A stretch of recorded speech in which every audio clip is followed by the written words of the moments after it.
Complete Courage, the Cowardly Dog animated series. In the middle of nowhere, one little pink dog confronts the most unusual, frightening monsters. Courage the Cowardly Dog is a strange yet endearing cartoon that combines horror, humour and heart. Courage, left as a pup, is taken in by Muriel and her husband Eustace. He protects his owners despite his fear, defending against supernatural dangers, and showing that real courage is defending those you care about. With its haunting ambience, offbeat humour, and not-so-forgotten villains, the show is still a cult favourite. So sit back, get some popcorn, and get set to go back to the spooky, mad world of Courage the Cowardly Dog. Also, you could be the courage in our lives by liking the video and subscribing to our channel for more of this nostalgia.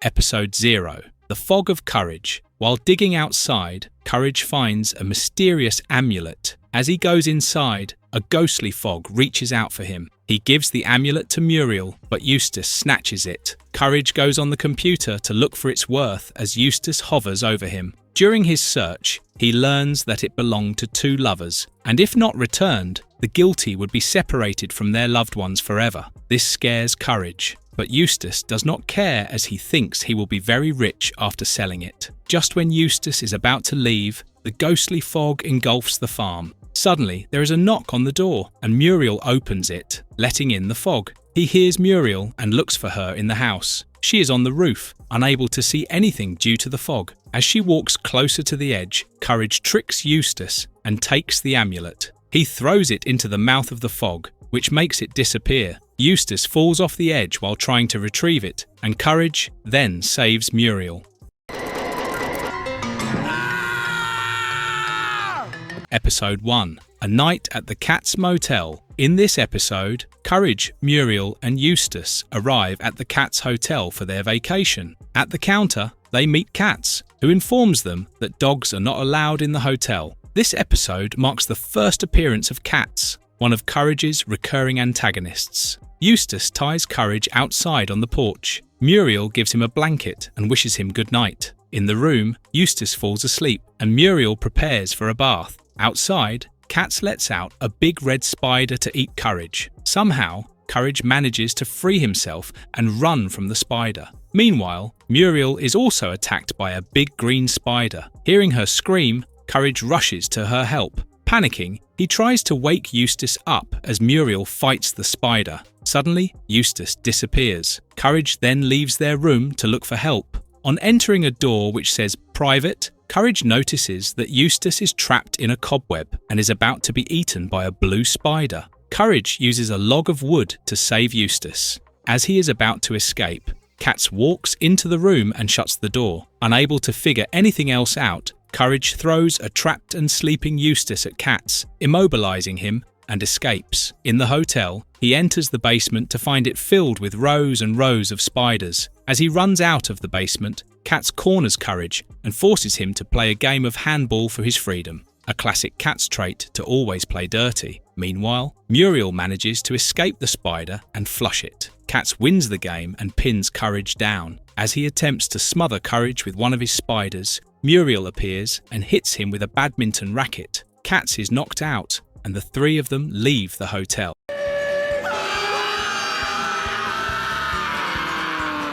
Episode 2. Kajun Granny Stew. This episode opens with a fox preparing a granny stew. He realises that the main ingredient, the granny, is missing and leaves to look for one. Muriel is feeding the birds at the park. Courage is afraid of birds, so he hides inside her coat. Noticing Muriel, the fox realises he has found his main ingredient. As Muriel falls asleep, the fox throws Courage out of her coat and runs away with her. Courage takes a piece of salami and rushes to find the fox. When the fox refuses to take the salami in exchange for Muriel, Courage slams the meat on his foot. As a result, the fox lets out a scream, revealing Muriel to be hidden in his mouth. Courage grabs her and runs away. This shows how Courage always finds a way. However, he is soon smashed by the door of a taxi, and Muriel is again stolen by the fox. In the next scene, Courage is seen looking for Muriel with a pair of binoculars while floating in the sky with the help of a balloon. He notices the fox pumping the tire of the taxi with Muriel lifted on his hand. Courage steals her again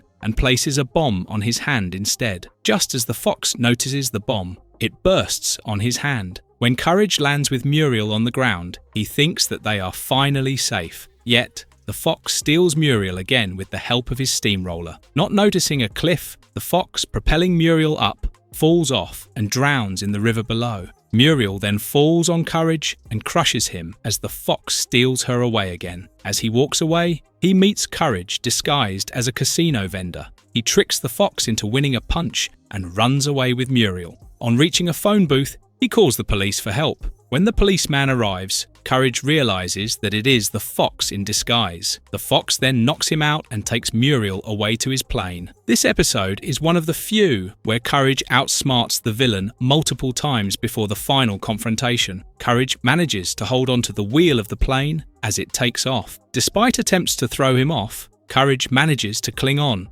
Distracted by Muriel's sleepwalking, the plane crashes on a cliff. The fox, now charred, grabs her again and pushes Courage off the cliff. He then takes her to his den and seasons her. As he is about to cook her, Courage falls on top of them and knocks the fox into the boiling pot. The episode ends with Muriel waking up to the smell of Cajun fox stew and Courage stating that he has had enough Cajun for one day.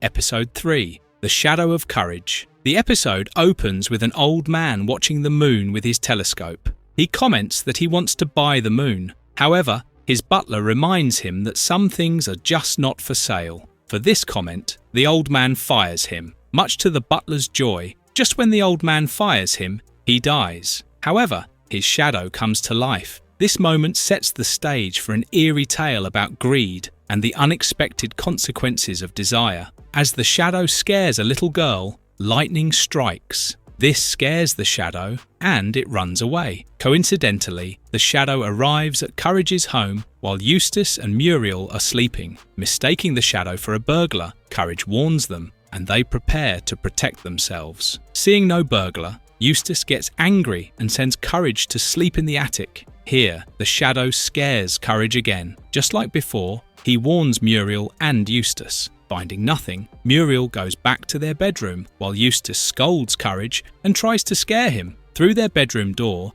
Muriel sees the shadow imitating Eustace strangling Courage. She rushes back to the attic and smacks Eustace as she thinks he really strangled Courage. She then punishes him to sleep in the attic and takes Courage with her. The shadow imitates Courage and mocks him. Angered again, he rushes back to the bedroom to strangle Courage. Muriel again smacks Eustace, but he does not care and chases Courage to the kitchen. Courage hides under the sink as Eustace looks for him. The shadow scares Courage again, and he jumps out of hiding and falls on Eustace, only to be strangled again. Muriel saves Courage again and takes him back to the bedroom. Alone in the kitchen, Eustace is scared by the shadow, which turns into a monster. Hearing him scream, Courageous into the kitchen, but is unable to find him. Scared, he runs back to the bedroom, only to realise that Muriel too is missing. The scene shifts back to the kitchen, where Eustace comes out of his hiding. When he picks up his hat from the floor,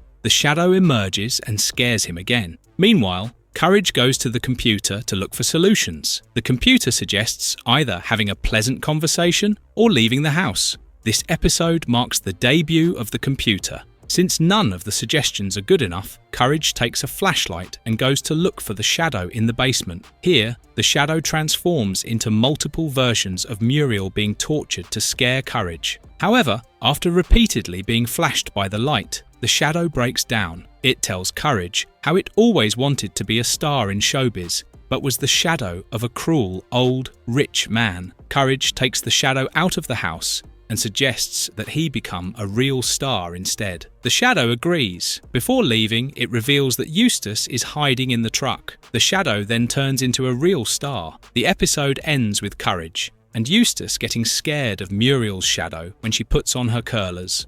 I'll hand over the deed to the farm. Episode 4. Dr. Lou Quack, Amnesia Specialist. In the opening scene, Eustace is repairing the roof as Muriel calls out to him. She yells at him to stop the noise, claiming that it will wake the neighbours up. He reminds her that they have no neighbours. He then continues hammering and hits a loose board. The loose board falls and hits Muriel. As he helps her back inside the house, he realises that she has lost her memory and cannot remember anything. Eustace takes this opportunity to throw Courage out of the house. He then tells her that she is his slave and orders her to make him dinner. Courage somehow gets back into the house and looks for an amnesia specialist online. A con artist, Lou Quack, makes his debut. He finds the ad and decides to con them and steal their valuables. Lou Quack goes to their house, pretending to be an amnesia specialist. He knocks out Eustace and locks him up in the closet as Courage watches. Courage tries to get Muriel, but Lou Quack appears and chases him out of the house. Lou Quack goes back inside and asks Muriel where the silverware is. Muriel is unable to remember as she has amnesia. He looks for the silverware for a bit and then ties Muriel up, tickling her foot to jog her memory. Courage uses a fan to blast Lou Quack into a wall and attempts to rescue Muriel, but Lou Quack chases him out the back door again. However, he fails to spot Courage, who is cleverly disguised as a welcome mat on the ground. Courage Pole vaults into the house and tries to call the police through the computer. Hearing Muriel scream, he rushes downstairs and finds her tied to a chair on top of miniature train tracks, with a train smashing pies on her. Courage blows up the train in Lou Quack's face and tries to save Muriel. However, he fails again and is chased out of the house. Seems like Lou Quack is really committing to the world's weirdest interrogation techniques here. In his next attempt, Courage catapults through the attic. He sends another mail to the police, asking for help as he hears Muriel scream again. This time, Lou Quack is holding up a piece of stinky cheese in front of a tied-up Muriel. Courage tells him to leave her alone and slams the door in his face. Opening the door again, a giant mouse appears and punches Lou Quack, eating the cheese. Courage pays him and thanks him. Lou Quack then carries Muriel to the sofa and kisses her and then knocks her out with his mallet. He then chases after Courage again. When Courage reaches the door, he realises that it is boarded up and there is nowhere to escape.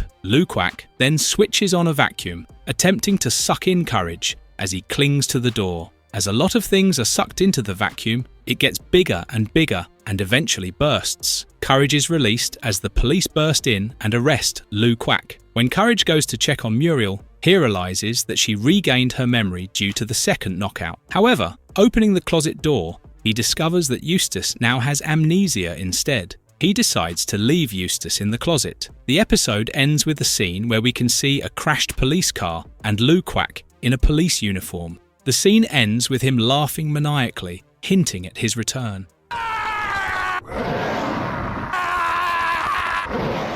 Episode 5. Courage meets Bigfoot. This episode begins with Muriel and Eustace watching the TV while Courage is fixing himself a snack. Suddenly, he hears a loud noise and looks outside through the window to find the source. A scared Courage sees a big, mysterious creature eating something. He runs to Muriel and Eustace to warn them. They take a look outside, only to find trash everywhere. Although Muriel tells Courage that it was the work of raccoons, he is not convinced. When they fall asleep, Courage keeps a lookout with his binoculars. He runs down to the kitchen to find that someone is trying to steal the pie from the windowsill. When Courage tries to grab it back, it smashes on his face. As a result, Muriel wakes up and comes to the kitchen. Seeing Courage, she tells him that it's all right and to get a plate next time. Poor Courage, trying to be the hero, but all he gets is a face full of pie. The next morning, they watch on the news that a Bigfoot is on the loose and that there is a reward for anyone who can catch it. This excites Eustace. He wants to catch the Bigfoot. On hearing the news, Courage is convinced that the Bigfoot was there last night. So he goes outside to look for evidence. He finds a massive footprint there. He warns Eustace about this, but Eustace does not listen to him. Suddenly, the bell rings. Eustace, on opening the door, finds an old woman looking for her lost boy. Eustace says that he has not seen him and then slams the door shut. He then leaves to find the Bigfoot. Muriel invites Courage to eat pie and he follows her into the kitchen. He goes inside and is surprised to see Muriel feeding the Bigfoot a pie. Shocked and scared, A food fight starts between the two. The fight transitions into a dance, and Courage realizes that the Bigfoot is not evil or scary. However, at this moment, Eustace walks in and sees the Bigfoot. Scared, he runs out of the house while they continue with their dance. They stop when Bigfoot is hit by a rock thrown through the window. They look outside to find an angry mob coming to take Bigfoot down. Just when they are about to break through the door, Bigfoot, scared, roars and breaks through the house. Courage goes outside too. He tries to convince the mob that Bigfoot is not evil. However, he fails. As the mob comes closer, the old woman from before comes out, claiming Bigfoot to be her boy. She calls him Theodore. The concept of Bigfoot being gentle and misunderstood is a recurring theme in many folklore-inspired stories, emphasizing the idea that appearances can be deceiving. Their exchange softens the crowd, and they realize that Bigfoot is not a monster. Yet Eustace is not convinced. Eager for the reward, he locks the Bigfoot's ankle, preventing him from moving anywhere. As a result, Muriel hits him and demands that the chain be removed immediately. Eustace's refusal to do so results in the crowd chasing him. Courage frees Bigfoot and bids him goodbye. The episode ends with Courage and Muriel eating pie on the porch. Episode 6. Hothead. In this episode, Eustace reads in the newspaper that a hair growth experiment can cure baldness. He ponders about his baldness for a while. Muriel interrupts him and instructs him to take Courage for a haircut. Instead of taking Courage for a haircut, he takes him to the Experimental Institute. In the waiting room, the two spot an old man who cheerfully expresses his gratitude as he exits his consultation holding a bottle of hair growth formula. As Eustace goes for his consultation, Courage is scared and suspicious of the institute. Inside, Eustace is put through a series of tests for his resilience, while Courage goes to the washroom. Here, he spots the old man applying the experimental formula on his head. After the old man washes his hands, he tries to use the tissue dispenser. On realizing that the dispenser is empty, he gets irrationally enraged. His face swells up and becomes red while the entire room shakes. This causes the dispenser to explode, creating a large hole in the wall and sending the bottle of growth formula rolling toward Courage. Looks like this miracle hair formula comes with some explosive side effects. He then reads the back of the bottle and realizes that while using it, one should not get angry, mad, or upset. This foreshadows the chaotic events that follow. Since Eustace is always angry, he realizes the imminent danger and rushes to warn him. However, Courage's pleading falls on deaf ears. On their way back, Eustace applies the formula. While driving, they are almost cut off by a young man in a fancy car who then insults Eustace. This infuriates him. Hence, while the man speeds off, Eustace, in a rage, focuses on the man's car, causing it to explode. When at home, Eustace applies more of the formula. A while later, Muriel tells Eustace to fix the chair. Failing to fix it, Eustace starts getting angry. At this moment, the phone rings, and his attention shifts to the phone. This causes the phone to explode. Later, when Muriel asks him to open the can, he fails and blows up the entire kitchen along with the lid of the can. During all these instances, Courage makes sure that Muriel is safe. Failing to see any result, Eustace generously uses the formula. So Courage attempts to calm him down, especially with Muriel in his ear constantly complaining. His anger peaks when he has trouble threading Muriel's needle, propelling him into a second bout of fury. As the whole house starts shaking, Courage grabs Muriel in her chair to flee, only to discover the door is blocked by a tipped-over grandfather clock. Just when Eustace's rage is at its height, a long, curly hair grows from his head, calming him for a moment. When the curl flattens, his rage once again explodes. Courage smashes out of a window and escapes with Muriel just in time before Eustace finally blows himself up and the whole house away. Outside, Muriel simply instructs Courage to remind her to have Eustace repair her chair when he comes back. 1, 2, 3, gotcha! You lose! Episode 7. The Demon in the Mattress. We begin this episode with Muriel complaining about the mattress while Eustace sleeps soundly. In the morning, after hearing about a mattress ad from Eustace, Muriel makes a call to order a new mattress. When the mattress company tells her they already know her address, Courage becomes suspicious and tries to warn her. Yet she brushes him off and is happy to get a new mattress. The mattress arrives on a horse-drawn carriage. Courage sees a demon in the mattress and tries to warn Muriel. However, she brushes him off again and sleeps on the mattress. Concerned, Courage goes outside and digs up a ladder. He uses it to watch Muriel through the bedroom window. He watches as strange green vapours emanating from the mattress possess Muriel, and she levitates. Terrified, Courage falls off the ladder and rushes inside to warn Eustace. Failing to convince Eustace, he carries him to the bedroom and forces him to watch a possessed Muriel. Maybe next time, Muriel should listen to Courage. Mystery mattresses delivered by eerie horse-drawn carriages are never a good sign. They see that Muriel is possessed by a demon that has fangs and wild red hair. Terrified, they try to figure out something downstairs. When Courage goes back to check on her, the demon lets Muriel out for a bit, and she asks for help. Enraged now, Courage challenges the demon to a thumb wrestle. The demon beats him, so he goes to the computer and prints out the instructions for an exorcism. He then delivers it to Eustace, who puts on a flowy dress and repeats the incantation on the demon, as per the instructions. However, he fails and the demon vomits on him. Courage then puts on the dress and performs the same incantation. This results in the exorcism of Muriel. Just when the demon is out of Muriel, Eustace walks in and is possessed by the demon. Just when he approaches Muriel, Courage bites him and she hits him with a rolling pin. Then they roll him up in the mattress and put a lock so he does not escape. Finally, Muriel calls the mattress company to take the mattress back. The episode ends with Muriel and Courage sleeping on the sofa. Courage.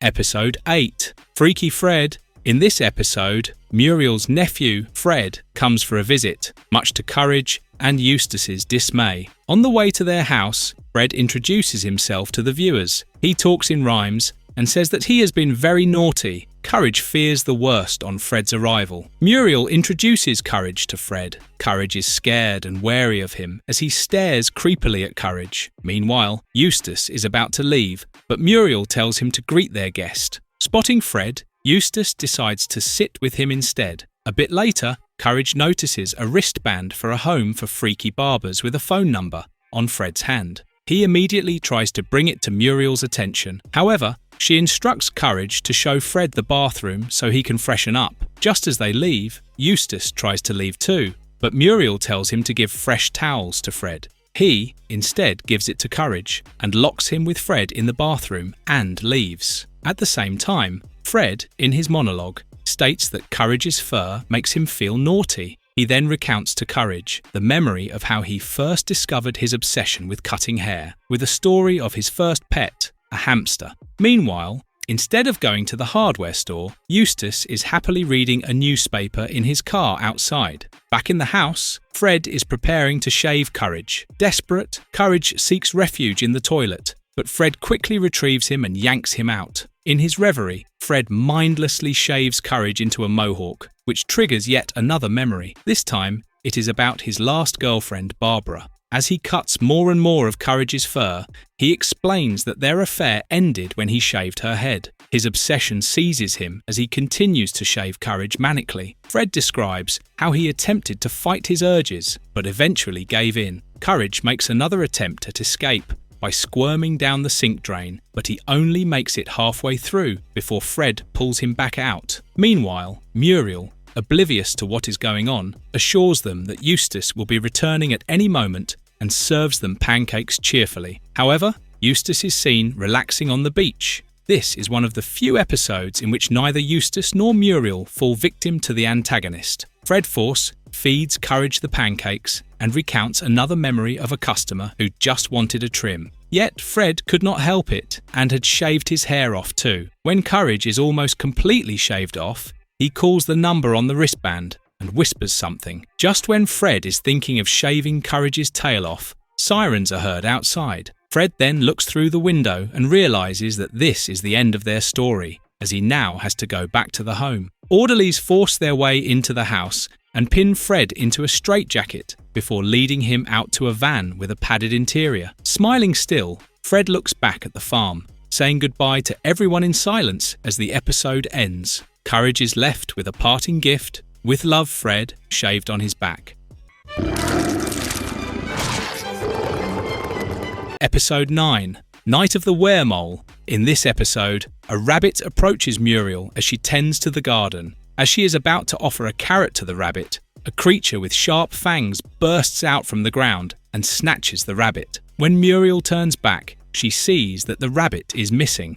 As she reaches into the hole with the carrot, thinking the rabbit is there, her hand is bitten by the creature. Later, Courage and Eustace take Muriel to Dr. Vindaloo, who tells Muriel to just keep soaking her hand, which has now swelled up. Back at home, the full moon leaves Muriel feeling disoriented and unwell. When Courage enters the kitchen, he is horrified to find that Muriel has transformed into a ferocious, sharp-toothed creature resembling the one that bit her. Screaming in terror, he collapses to the floor. Desperate, Courage brings Dr. Vindaloo to help, but Muriel suddenly attacks the doctor before vanishing beneath the house. It is the doctor's debut episode. When Courage looks at the hole that Muriel made, she appears again and scares Courage with her fangs. He tries to warn Eustace, who is taking a bath, but is brushed off. Suddenly, the beast-like Muriel pops up in Eustace's tub, scaring him. Muriel then attacks Dr. Vindaloo again and takes him to the basement. Since Eustace is of no help,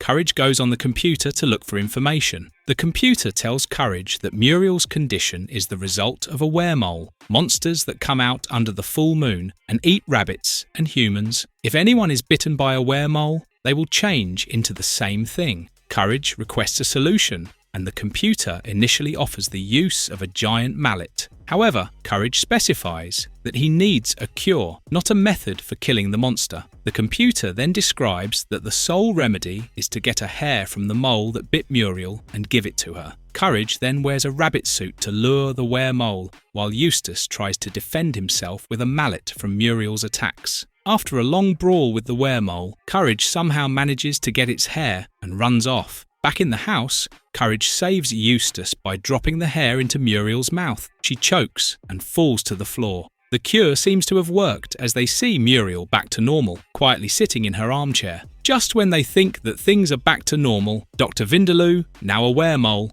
bursts through the floor and attacks Eustace and takes him away.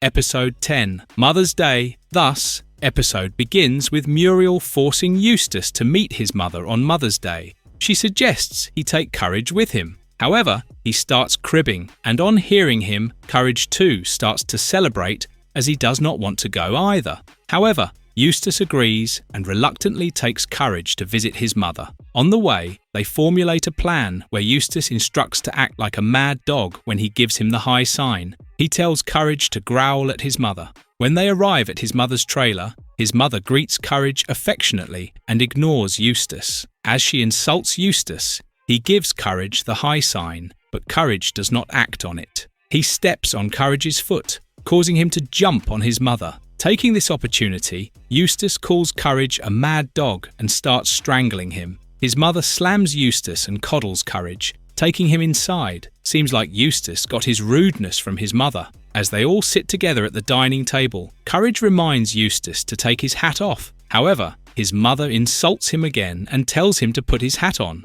She then gets food for Courage and belittles Eustace for not feeding him enough. Seeing their interaction, Eustace gets irritated and tells Courage to get off the table. Seeing the food, Eustace gets even angrier and throws out the cherry when Courage offers it to him. His mother then complains to him about how he never comes to see her. She then goes to the kitchen to fix a meal for Eustace. On returning, she gives him 2 burnt thin pieces of bacon and lectures him on eating etiquettes. After dinner, she invites them to the living room. Courage again reminds Eustace to give her the gifts he got, which include flowers, a chocolate, and a hand mirror. Courage hopes that this will make her like Eustace more. In the living room, Eustace brings in the gifts as his mother coddles Courage. She does not like any except for the mirror and asks Eustace to take a picture of her with Courage. After the picture, she leaves to get Courage's surprise. At the same time, Eustace tells Courage to take a picture of them when his mother comes back.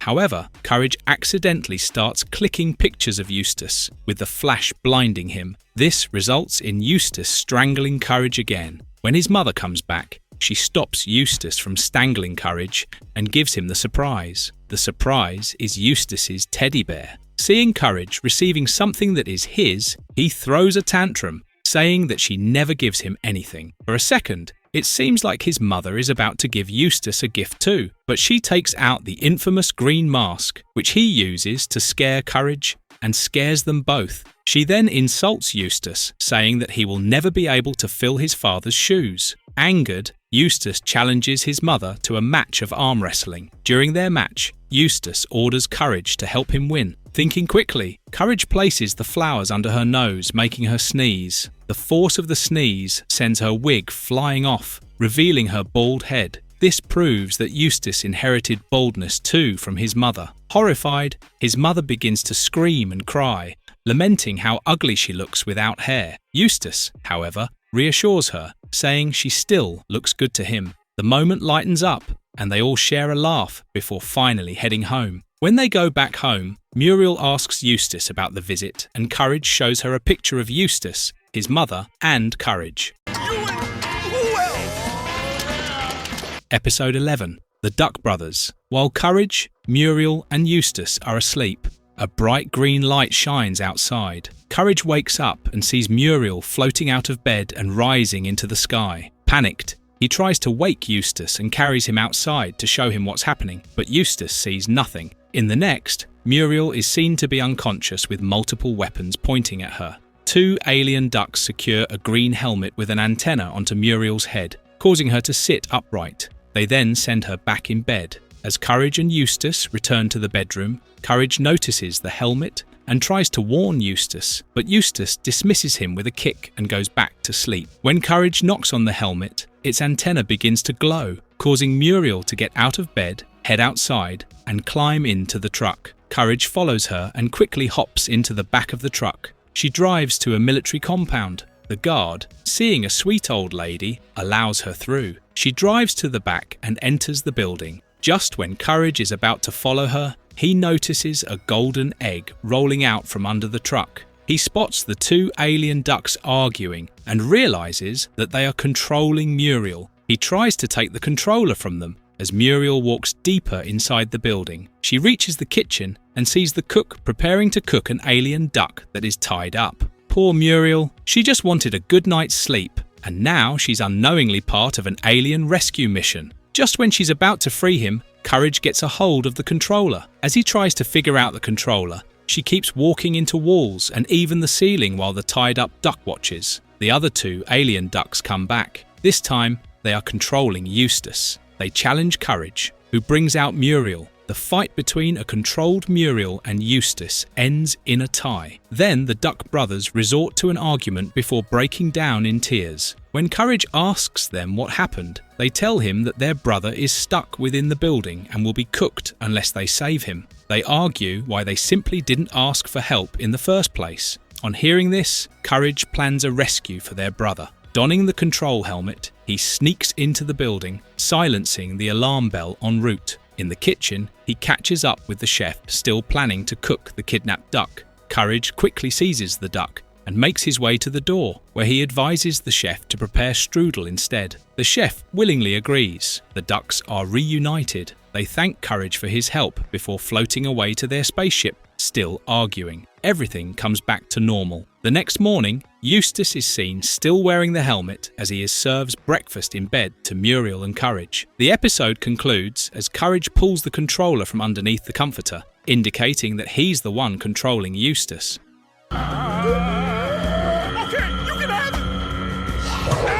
Episode 12. Shirley, the medium. This episode begins with Courage digging outside as he is looking for his toy. Instead of finding his toy, he finds a locked box. In the next scene, Muriel reminds Eustace that it is his brother Horst's birthday. However, since his brother never shared with him the location of the locked box filled with money after his passing, Eustace brushes it off. Right then, Courage walks in with the locked box that he found. Courage drops it on Eustace's feet to grab his attention. Eustace then tries to open the box, but fails and leaves to get the tools to open it. At that moment, Courage takes a peek inside through the keyhole of the box and hears strange sounds. Eustace returns and Courage tries to warn him on opening the box. Although he tries, Eustace fails. In the living room, he tells Muriel that he needs to find the key. On seeing an ad on the TV, he decides to hire a psychic to talk to the dead. After the local psychic, Shirley the medium, comes to their house,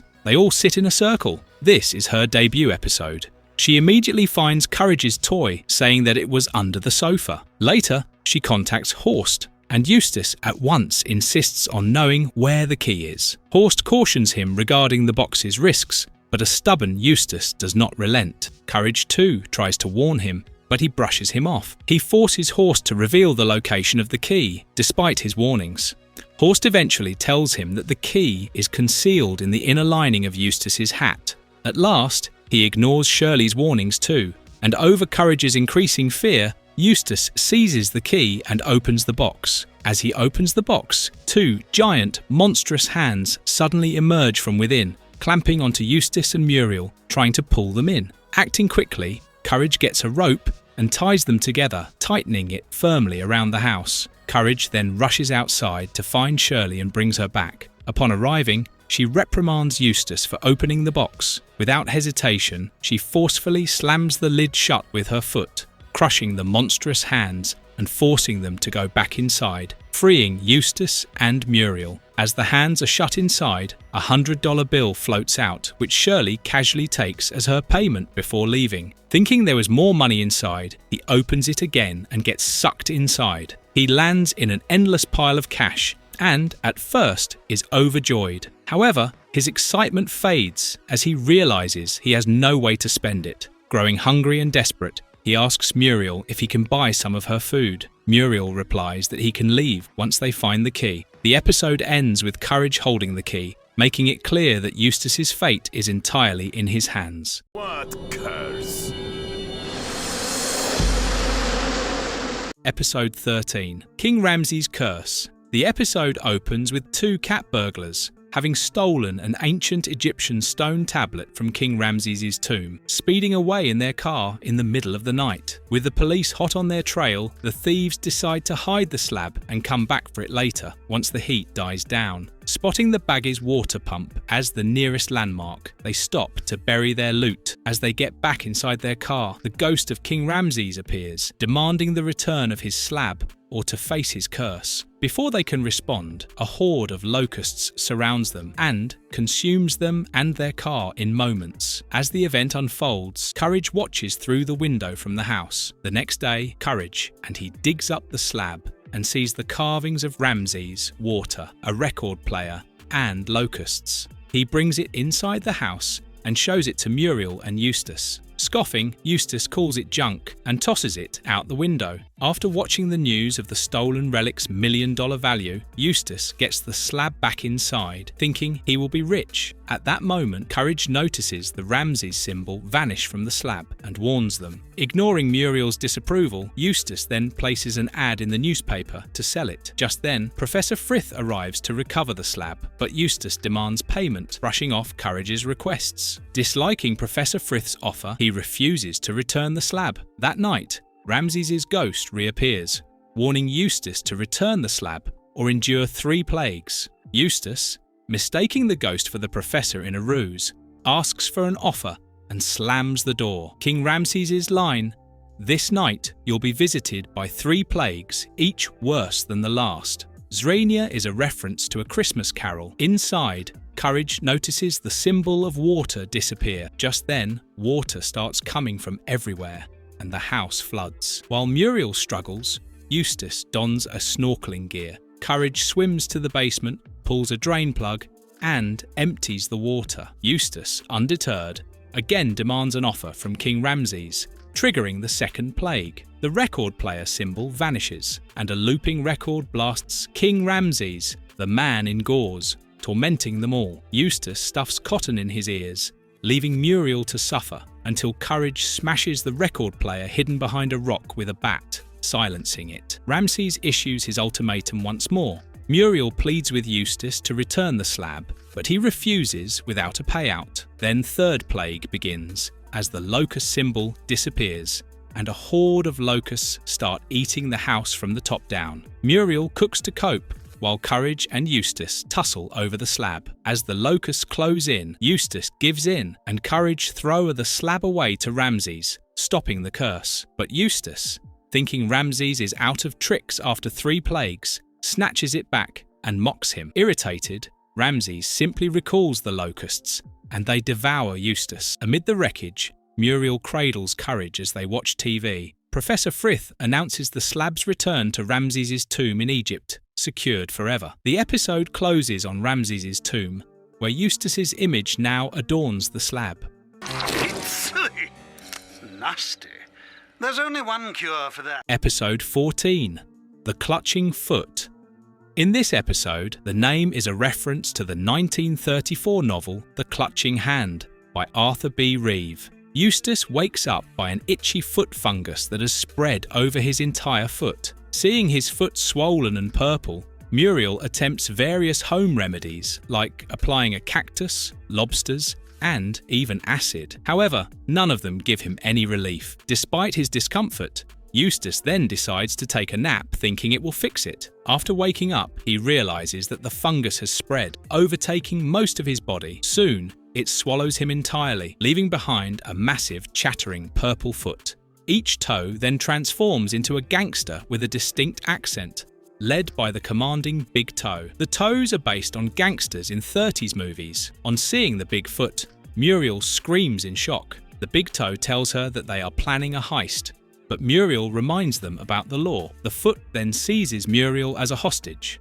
leaving Courage distraught. The toe gangsters coerce Courage into helping their bank heist, threatening to crush Muriel if he refuses. At the bank, Courage struggles to cross a pool of lava, which is there to guard the vault. He somehow manages to cross the lava, and after many failed attempts, Courage puts dynamite to open the vault door. However, instead of just the vault door, the whole bank explodes. Since all the money was burnt, next, the gang targets a train. Courage halts it by standing in its path. While standing, Courage threw a banana peel on which the foot slips on it and kicks the train away. Back at the house, the foot plans to topple the state of Florida. Hearing this, Courage rushes upstairs and goes on the computer for a solution. The computer instructs Courage to get a fungal sample for analysis. Courage gets it and scans it, only for the computer to spit it out in disgust. It tells Courage that the only cure is dog saliva. With no choice, Courage heads downstairs and licks the foot relentlessly. The fungus shrinks and Eustace comes out from the top of the foot. The episode ends with Courage cleaning his mouth when suddenly his tongue, now fungal infected with a face and mouth, reveals its own plan. Episode 15. The Hunchback of Nowhere. The episode begins with a small hunchback trying to find a room to spend the stormy night in. It is a reference to the Hunchback of Notre Dame. He only faces rejection as he looks different from everyone. Peeking through a window, he sees Eustace scaring Courage. The hunchback knocks on the door and asks to stay the night, but Eustace turns him away. Eustace then orders Courage to get his raincoat from the barn. Courage goes to the barn and hears a faint ringing. He discovers the hunchback in the hayloft, ringing bells. Courage joins him, and they become friends. Soon, Eustace barges in, demanding his raincoat. When Courage gives him the raincoat, he scares him again. This shocks the hunchback. To cheer him up, the hunchback makes some shadow puppets. In the morning, Courage comes back for breakfast and brings the hunchback with him. Muriel, glad to see that Courage has brought a friend, offers breakfast to the hunchback. Right then, Eustace comes in and is appalled to see him back. He orders him out, but Muriel defends the hunchback. When Eustace starts taunting the hunchback, he fires back by mocking his baldness, an idea given by Courage. Tired of Eustace, Muriel sends him out to eat his breakfast. Much later in the house, Eustace calls out to Muriel. Unable to find her, he goes outside in the storm. He sees Muriel watching under an umbrella as Courage and the hunchback play a bell duet atop the barn. Spotting the hunchback in his raincoat, Eustace climbs up to snatch it back. He scares Courage again, nearly toppling him off the roof. This upsets the hunchback, who confronts Eustace. Startled, Eustace retreats as the hunchback dons a giant mask of Eustace's own face to reveal true ugliness. Scared, Eustace retreats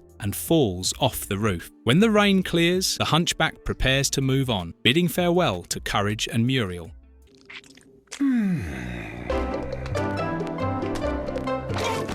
Episode 16. The Gods Must Be Goosey.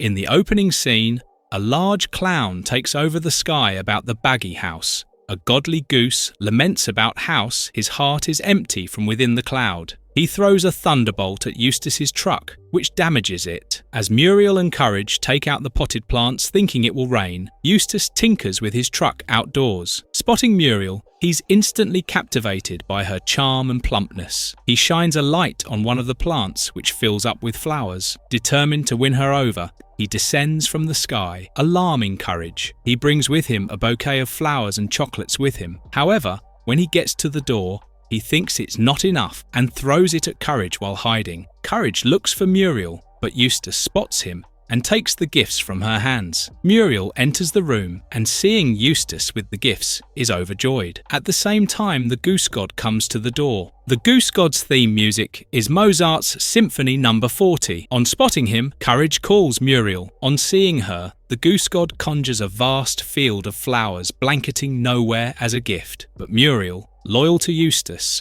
politely turns him down. Courage is relieved, yet the Goose God persists. Later, he leaves her a poem. After Muriel reads it, Courage tries to show it to Eustace, who wipes his nose on it. Undeterred, the Goose God sings a song for her which impresses Muriel. Seeing her, Courage gets worried and tries to warn Eustace again, as he is afraid that the god will take her away. However, Eustace scares him off this time too. Desperate, Courage works to remind Muriel of her love for Eustace. He does so by playing a harp with one paw and holding up Eustace's hat outside her window. Right then, the Goose God appears and prevents him from playing the harp. A battle of who can impress Muriel more ensues between them. The Goose God finally asks her to come with him, but she refuses again. Enraged, the Goose God attempts to abduct her. Courage rushes to Eustace for help, but he's busy with his truck. To snap him out of it, Courage blasts the horn, startling Eustace, who bangs his head on the hood and faints. Hearing the honk, the Goose God shifts his affection to the truck, takes it away with him into the sky. The episode ends with Muriel getting an invite to the Goose God's wedding to Eustace's truck. Meanwhile, Eustace weeps outside, mourning his lost vehicle.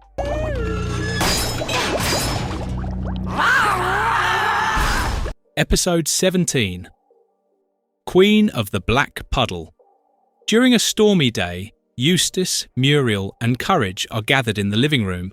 When Eustace scares Courage for amusement, he rushes outside and spots an odd puddle near the house. Peering into it, he's shocked as his reflection morphs into a queen with jagged teeth who hisses at him. Panicked, he tries to warn Muriel and Eustace, but Muriel brushes it off as a fish. Later, Courage looks outside the window, worried about what he saw, while Eustace sips his tea and Muriel leaves for the kitchen. Right then, the Queen appears in Eustace's tea, whispering his name and entrancing him by sprinkling something on his face. Courage sees this and immediately alerts Muriel. By the time she comes back, the Queen vanishes. Though Muriel grows uneasy about Eustace's strange demeanour, she then asks Eustace to patch a ceiling leak, which he grumbles about but agrees to do. The Queen emerges in a droplet from the leak, luring Eustace further into a trance. Courage, alarmed, gets Muriel, who watches her husband's dazed state with concern. She tells him to go bed. Before going to bed, Eustace takes a bath. However, during his bath, the Queen reappears in the tub, urging him to follow her down the drain. Muriel finds Eustace with his head jammed in the drain and insists he see a doctor the next day. That night, the Queen sneaks into their bedroom, abducting Eustace. She takes him through the puddle as Courage watches helplessly from the window. In the morning, Courage finds Muriel distraught, assuming Eustace has left. This shows that she still loves him despite his rudeness. Although Courage tries to lift her spirits, he realises he must save Eustace to make her feel better. He goes outside in his scuba suit. Noticing the puddle shrinking, he immediately plunges in it. Swimming to the Queen's underwater lair, he sees her dancing for an entranced Eustace, adorning him with a beautiful shell necklace. Courage realises that the necklace is identical to those on skeletons littering the floor outside. The Queen then morphs into a monstrous form and intends to eat Eustace, but Courage snatches him with a fishing rod just in time. Dragging Eustace, Courage flees, only to be cornered by the Queen. He then goes back inside the Queen's lair and traps her in a giant clam. He rushes out, but the puddle dries up before they can escape. Spotting an exit formed by Muriel's tears, Courage leaps through, landing safely in the house. He quickly dries up the puddle with a hairdryer and blocks the Queen's return. Muriel is overjoyed to see Eustace and soon hits him with her rolling pin, demanding answers. This wakes Eustace up, but he is unaware of what had happened. Everything goes back to normal until Courage's bath that night. The Queen reappears in the tub, now in a dog-like form. The episode closes with Courage staring blankly at the audience, stunned.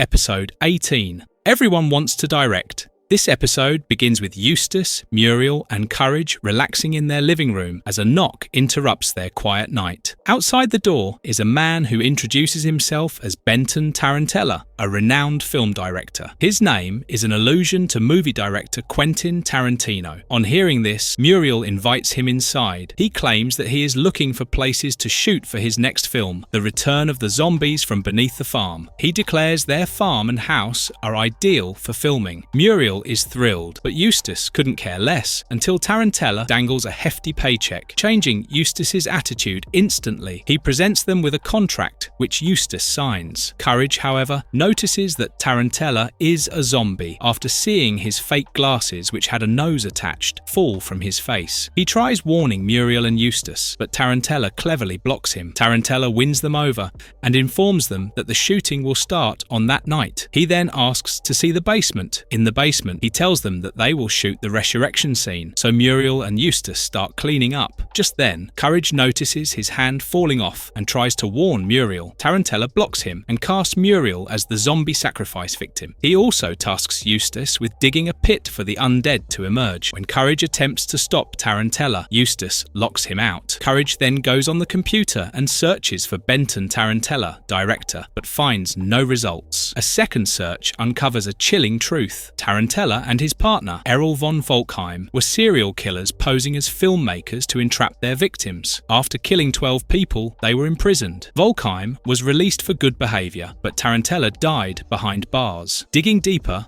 Courage learns that Volkheim is buried under their house. He realises that Tarantella's real plan is to revive Volkheim, resume their murder spree with Muriel and Eustace as their first victims. Courage just uncovered a literal killer backstory. Things are about to get spooky. Back in the basement, Tarantella instructs Eustace to bind Muriel. Courage sneaks into the basement, takes the script, and sees the plan. He realises that Tarantella will resurrect Volkheim during a planetary alignment, and then they'll feast on Muriel. Tarantella catches Courage, and Eustace locks him in a trunk, deeming it part of the film. Tarantella informs Eustace that he will be the cameraman. As Eustace records, the planets align, and Volkheim claws out of the ground. Amid the chaos, Courage grabs the script again and rewrites it. When Volkheim and Tarantella move to devour Muriel, Eustace reads the revised lines where the big zombie frees the dog. Both zombies return to the pit and the dog buries them. Tarantella protests, claiming that it is not his writing, but Volkheim berates his script. Bickering, they climb into the pit and Courage shovels dirt over them. He then frees Muriel and the episode ends with them watching the completed film later. Episode 19. The Snowman Cometh. The episode opens with Muriel, Eustace, and Courage in an igloo. They are in the Arctic for a small vacation. This episode is the first one set outside nowhere. While Courage and Eustace shiver in the cold, Muriel struggles to cook soup. Eustace orders Courage to look for firewood outside. Unable to find anything, Courage stumbles upon a snowman. Puzzled by its presence, he notices its stick arms and grabs one to take back. Instantly, the snowman comes to life. He says, "Snowman, the name's man," referencing James Bond, and demands his arm back. Courage complies and runs back to the igloo. Scared, he tries to warn Muriel and Eustace, but they brush him off as usual. Muriel serves soup, which freezes solid in seconds. Spotting the snowman at the window, Courage warns them again, but when they check outside, they see nothing. Frustrated, Eustace frightens Courage into fetching more firewood. Following the snowman's tracks warily, Courage reaches enters a snow cave and overhears its plan. The Snowman, the last survivor of his kind after his friends melted, is desperate to avoid the same fate. He plans to harvest an anti-melting gene from a human. He thinks of targeting Eustace and Muriel. Racing back, Courage slips into a pond and freezes briefly before breaking free. By then, the Snowman has already kidnapped Eustace and Muriel. Courage grabs a sled and speeds to the cave. By the time Courage reaches, the Snowman has already extracted the gene from Eustace. As Courage enters the cave, he crashes into the Snowman and the gene gets wasted. Then the Snowman traps Courage and goes for Muriel. Before the extraction process begins, Courage breaks free, smashing a glass pitcher over the Snowman's head. As the Snowman fumbles to remove it, Courage, Muriel, and Eustace flee on the sled. They slide down a slope, the Snowman chasing close behind, onto a frozen lake where they're cornered. Courage frantically cracks the ice and the Snowman plunges into the water. Meanwhile, Courage, Muriel, and Eustace drift away on an ice chunk. However, the gene extraction takes its toll and Eustace melts into a puddle as a rescue ship arrives. Back home, life goes back to normal for Muriel and Courage, but Eustace, now a liquid in a pitcher, gurgles out "stupid dog in bubbles." Episode 20. The precious, wonderful, adorable, lovable Duckling. In this episode, Courage finds an egg outside. Deciding to care for it, he brings the egg inside to keep it warm. Before he can tend to it, Eustace snatches it for breakfast, heating a pan with butter and cracking the egg, only for a black duckling to tumble out onto the sizzling pan. It leaps onto Eustace's face, calling him Mama. He slams it to the floor and blames Courage. Suddenly, the duckling pulls a boot from thin air, smacks Courage's leg, then hugs Eustace. This leads Eustace to like the duckling. Later, as Eustace relaxes in his armchair, the duckling pampers him with slippers and a newspaper. Courage, with his leg bandaged, growls and watches enviously. Muriel offers Eustace tea, sparking the duckling's jealousy. It shatters Muriel's cup and serves Eustace its own tea and sandwiches. Fed up, Courage grabs the duckling to reprimand it, but Eustace defends it, and the duckling hurls the cup onto Courage's head. In the kitchen, Courage tries to warn Muriel about the duckling, but she dismisses him. That evening, Muriel drapes a blanket over a dozing Eustace and settles into her rocking chair. Courage catches the duckling sawing at the chair's leg. He then stops it and takes away the saw. The duckling cries out, which wakes Eustace. Thinking that Courage was about to hurt the duckling, he tosses him out. Now angry, Courage somehow comes inside and sees the duckling dumping a cement bag in Muriel's bath. As Courage stops it, it calls out Mama again, making Eustace enter. Seeing them, Muriel flees the bathroom as the duckling shoves Courage into the hardening cement bath. By morning, Courage breaks free and resolves to take the duckling out. While Muriel cooks pancakes for Eustace, the duckling fixes an anvil above the table, tied to a fork, aiming to drop it on her. When Muriel sits for breakfast, she grabs everything but the fork. This annoys the duckling. It shows the features of a yandere, only showing affection to one person, but is deadly to others. As she reaches for it again, Courage swoops in, struggling to hold the anvil. The duckling leaps onto it and tosses syrup on the rope and at Courage's head. This makes the anvil crash down on him. Later, with Eustace listening to music in his chair, the duckling ties Muriel to a rocket in the attic, set for the moon. However, in the process, its wing gets trapped in the hatch. Courage arrives and frees Muriel. Right before the rocket is about to go off, the duckling cries, "Mama!" On hearing this, Eustace tries to help it. However, as he bursts in and grabs the duckling, the rocket blasts off to the moon. The episode ends with the duckling satisfied with the fact that it has Eustace all to itself in the moon. Episode 21. Heads of Beef. In this episode, Muriel is sick and cannot cook dinner for Eustace and Courage. When Eustace asks for food and gets no reply, he decides to grab a meal out. Muriel requests scones from the bakery and sends Courage along to make sure that Eustace remembers. On their way, Eustace crosses the bakery, stating that he wants his hamburger first. They arrive at a burger joint where burgers are very cheap. Inside, they see a man eating a burger as the owner, Jambon, welcomes them. The man asks for the restroom, and Jambon points him to a door. Courage grows wary when the man does not return, and Jambon collects his belongings from the counter. He tells Courage that he will hold on to it till the man's return. Courage becomes more uneasy when he imagines the man's face pressed into his own burger. He tries to warn Eustace by showing the patty in the burger. However, there is no face, and Eustace scares him with the mask. Determined, Courage slips through the door the man entered to snoop around. He grows suspicious when he overhears Jambon and his wife discussing him and Eustace. Panicked, Courage runs back to warn Eustace again, but Eustace brushes him off. Jambon approaches, startling Courage into a stumble through the door into the basement. There, he sees Jambon's wife's shadow, seemingly devouring the man's head, pushing him to flee the restaurant. He makes a final plea to Eustace to leave, but with no luck, Courage rushes out alone, followed by Jambon's wife. Back home, a shaken Courage huddles with Muriel, who reassures him not to worry over Eustace. Back at the restaurant, a shadow of Eustace's head looms on the wall, only for it to be revealed as a hamburger meat bust. The man, alive and well, turns out to be a curator of a culinary art gallery, and Eustace is unharmed. This is one of the episodes where nothing bad happens. Courage's fears were false. The episode ends with Jambon's wife saying that she'd still love to sink her teeth into Courage.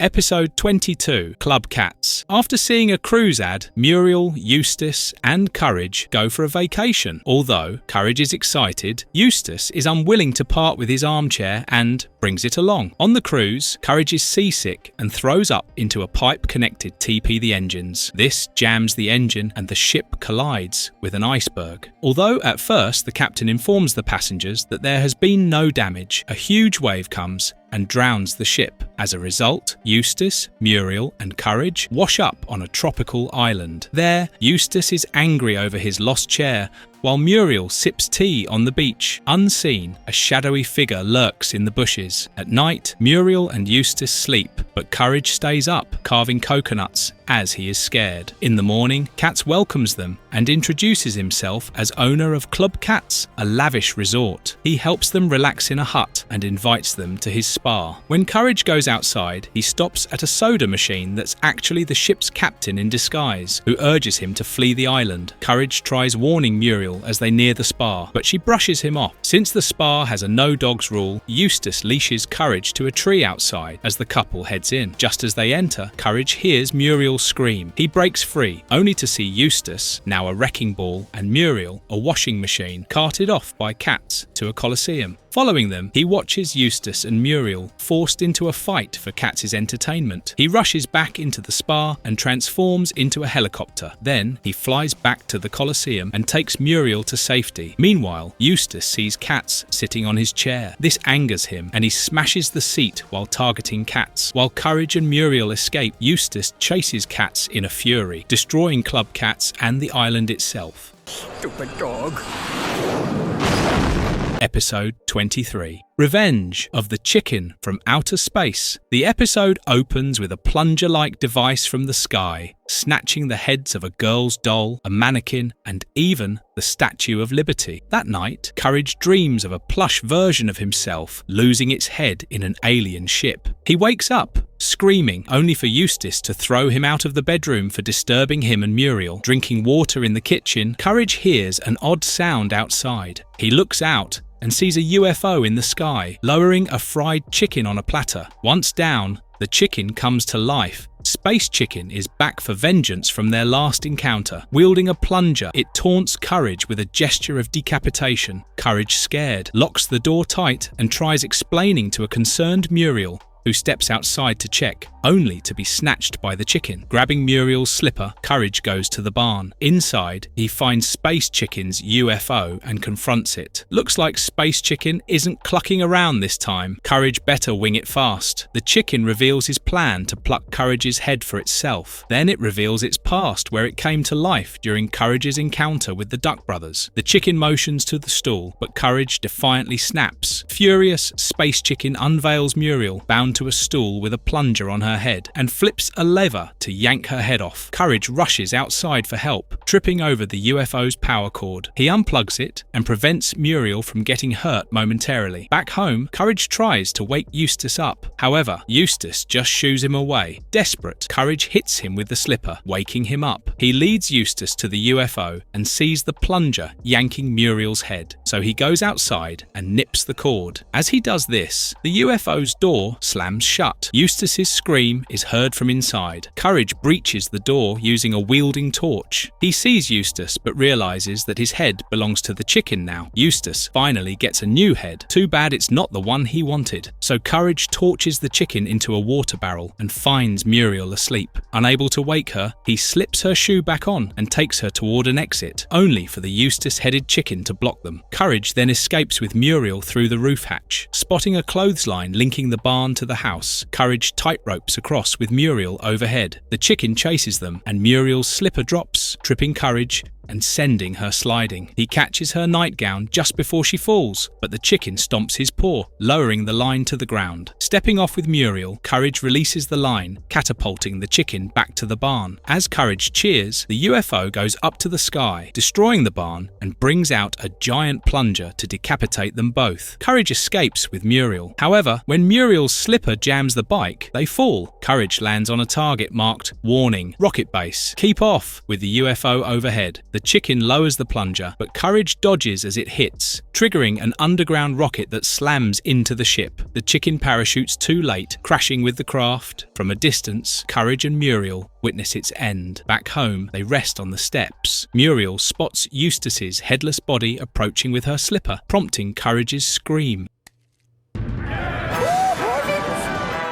Episode 24, Journey to the Center of Nowhere. In this episode, Muriel and Courage look for water through a pump. There is a lack of water due to the ongoing drought. Unable to find any water, Muriel tells Eustace to get a new well and hands him a shovel. However, Eustace hands over the task to Courage. Meanwhile, Eustace checks on her eggplant, which she is growing to cook her eggplant surprise. However, she is unaware that a secret camera on the eggplant is observing everything she does. Underground, an angry army of eggplants uses the eggplant as a spy camera to plan revenge on Muriel for cooking their relatives. While Courage digs a new well, he stumbles upon the eggplant's lair and overhears their plan to eliminate Muriel. Rushing to warn her, he wears an eggplant disguise to make her understand the threat. Courage in an eggplant disguise. Now that's a vegetable attempt at a warning. However, Muriel misses the message. Eustace, annoyed at Courage, berates him for not digging and throws him into the well's hole. Still in disguise, Courage lands in the hideout, where the eggplants mistake him for their leader, the Great Eggplant. Seizing the moment, he tries to convince them to spare Muriel. He almost succeeds. However, they spot a tag on his costume, rip it off, and accuse him of being a spy. They then tie him up. The eggplants then march to the top to attack Muriel. The army pins Eustace to the ground and captures Muriel. As they start a debate on how to cook her, Courage breaks free and goes on the computer. He has learned that eggplants turn hostile when they do not get enough water. Determined to find water, he digs deeper in the ground as the eggplants bicker. On finding water, he restores the well, and the gushing pump soothes the eggplants, who free Muriel. She's then upset at the thought of cooking her now friendly foes, so Courage enters them in a contest instead. They snag first prize, while Eustace, still stuck in the dirt from the eggplant's trap, takes second.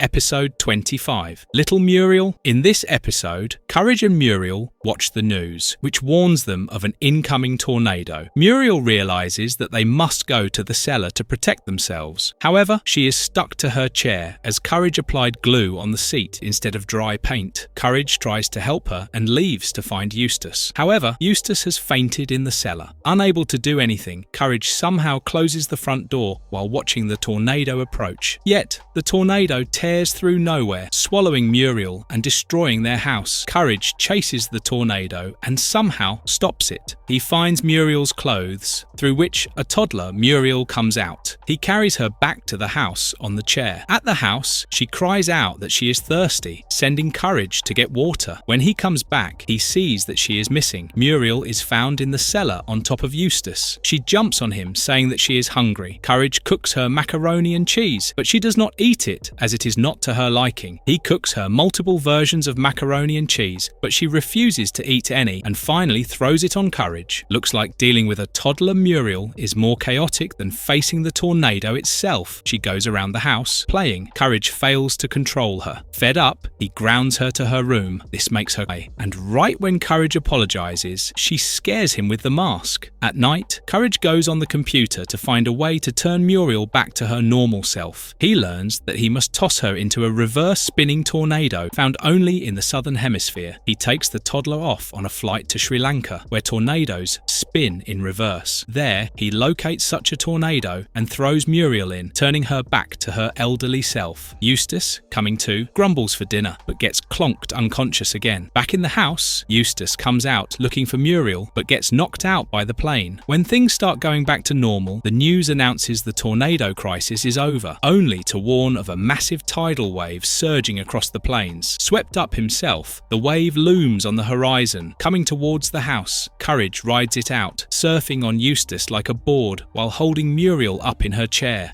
Oh? It's a phantom! Don't come near! Episode 26. The Great Fusili. In this episode, a talking alligator arrives in a truck to the Bagay household, while Muriel, Courage and Eustace are resting in the living room. They go outside, and the truck is revealed to have a stage. The alligator introduces himself as the Great Fusili. He tells them that he got the stage just for them. When he asks them if they have never dreamt of the excitement of being on stage, Muriel says that she is too shy. However, Fusili flatters Muriel by saying that she is a star. Explaining how all the fears go away when one hears the applause, he says that it compels one to stay on the stage forever. At the same time, Courage notices the masks at the top become more menacing. He tries to warn Muriel as Fusili takes her to the stage. Fusili's charm is strong, but those creepy masks scream a major red flag. Fusili then gives her a script and shines the spotlight on her, instructing her to read the lines. Right after reading, cheers and applause erupt from all around. On asking where the audience is, Fusili says that they are always there cheering for her. Muriel then juggles to show her talent. The thing she was juggling with falls on Eustace, and the audience starts cheering. Seeing this, Fusili invites them to join his magic stage. He then brings out a contract for them to sign and takes them to their dressing room. When he gives them their script, Courage tries to warn them but is thrown out. Outside, Courage finds a costume and dances on the stage. The audience loves him. Just then, Eustace and Muriel walk in, wearing their costumes. As they perform, the audience cheers for them. After the scene, Courage goes behind the curtain and stumbles into a room where he sees puppets of many people and animals. He realizes that they are next and rushes out to warn them. As they perform the next scene, enchanted strings drop from masks overhead, transforming them into puppets. Courage dodges the strings and hides in the dressing room, in a jar of makeup powder, where Fusili can't spot him. Covered in powder, Courage rushes in to see Fusili controlling the puppet versions of Muriel and Eustace. Mistaking Courage for a ghost, a terrified Fusili flees. Dropping the puppets, Courage grabs them and heads home. Left alone on stage, Fusili basks in the spotlight, performing until the magic turns him into a puppet too. Back at the house, Courage controls the Eustace and Muriel puppets from the stairs, staging a scene where Eustace tries to scare him with the mask. Courage then hops into Muriel's lap, screams, and the first season closes with him sighing, "The things I do for love."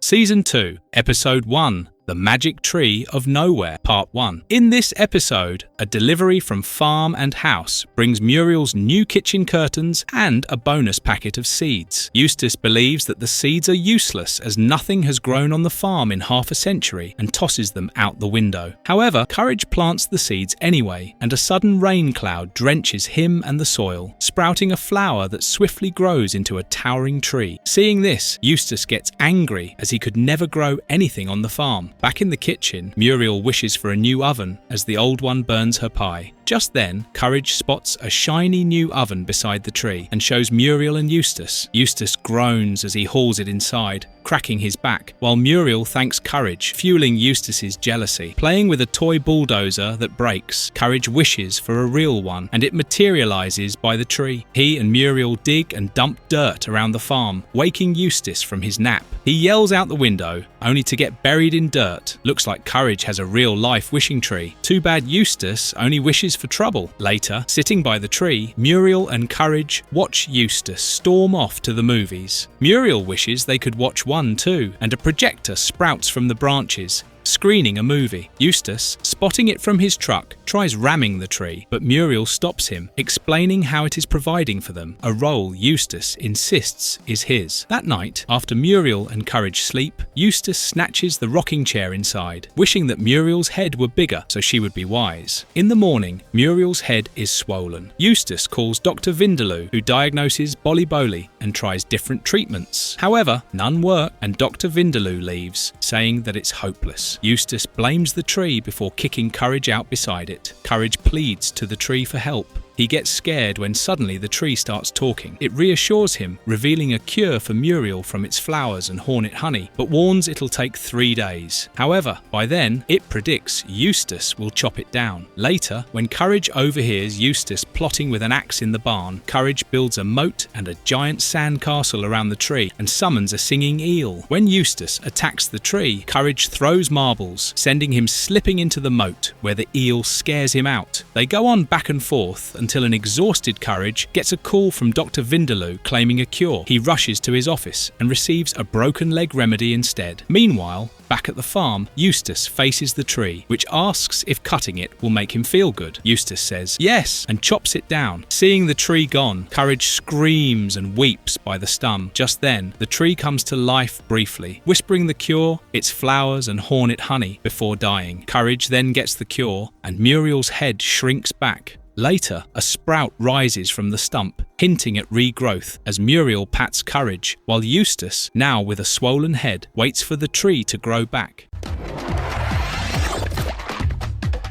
Episode 1, Part 2, Robot Randy. On a different planet populated by robots, Randy is a pacifist among peers. He is called a failure by others. To prove everyone wrong, he leaves his planet to conquer another world, landing in nowhere on Earth. There, he meets the Baggy family, wrecks their house, and enslaves them to carve statues and serve him. While breaking rocks, Courage accidentally hits Eustace's foot, sparking a fight. Randy orders them back to work, blasting Eustace when he blames Courage and resists. Later, in a tar pit, Eustace bullies Courage until Randy blasts him again for slacking. In the barn, Courage catches Randy carving a reindeer, lamenting his creative nature as a flaw and throwing it away. Courage shows it to Muriel and Eustace, who mistake it for his work, just as Randy demands work to resume. When Muriel's back fails while pulling a stone, Eustace drops it, and Courage can't hold on. It falls, smashing Randy's statues. Looks like Randy's conquest is crumbling. Literally. Maybe creativity isn't such a flaw after all. This enrages Randy, and he threatens to crush them. Courage challenges Randy to a dance-off where victory means freedom and defeat means doom. Randy traps Muriel and Eustace under a stone, but Courage wins and saves them. Randy mourns his failure, but Muriel and Courage praise his carving skills, suggesting he sell his work. He gifts them the reindeer and leaves for his planet. On his planet, everyone appreciates his carvings, but when a robot criticizes him, he blasts him off with his laser.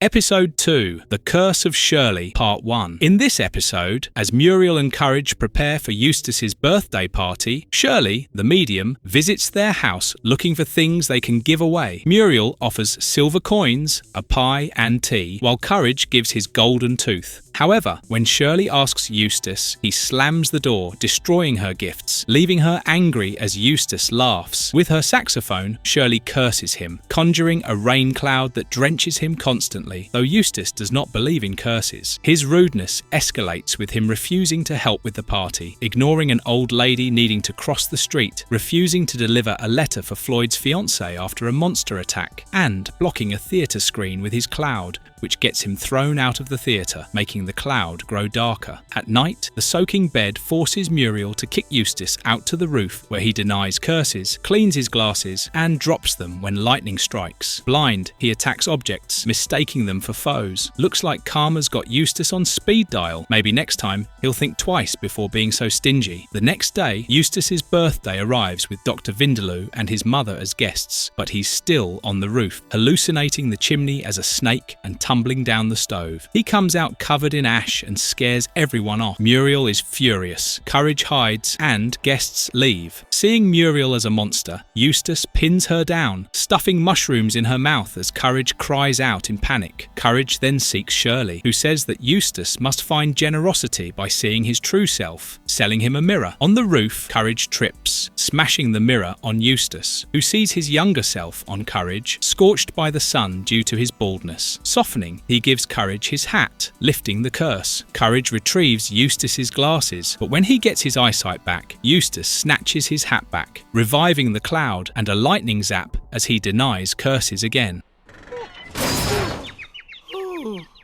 Episode 2, Courage in the Big Stinkin' City, Part 2. In this episode, the Baggies land in New York City after Muriel wins a sitar contest, earning a performance slot at Radio City Music Hall. They are met by Schwick, a human-sized cockroach. He lures Muriel by saying that since she won the contest, there is a special entrance for her and Eustace with hot dogs. He takes them to a small, dusty room that has shackles and bones right outside a mouse hole that's claimed past performers. Schwick then blackmails Courage by threatening Muriel. He tells him to get a package, warning him to return before showtime and keep cops out. Courage finds the package in an apartment filled with monsters and trapped voices behind locked doors. After taking the package, Courage escapes in a subway train while being followed by a cop who is looking for the evil parcel. The train's driver runs away at the sight of the package, leaving Courage to steer it. Courage really can't catch a break. Even a simple trip to New York turns into a high-stakes crime thriller. The cop demands his license as Courage crashes the train into the rehearsal room. Schwick grabs the package and opens it, only to find a broken squeak to clean the window. Enraged, he chases Courage and Muriel after opening the mouse hole for the monster to eat them. Courage carries Muriel and reaches the Radio City stage, where she plays the sitar. The cop also joins her, and so does the dancing Rockettes. Schwick, now angry, reminds Courage about how he said no cops, but the officer kicks him off the stage. He is then exposed as a fugitive and arrested. Muriel's sitar shines to roaring applause, while Eustace, now a skeleton because of the monster, complains about TV options from the rehearsal room as the beast retreats.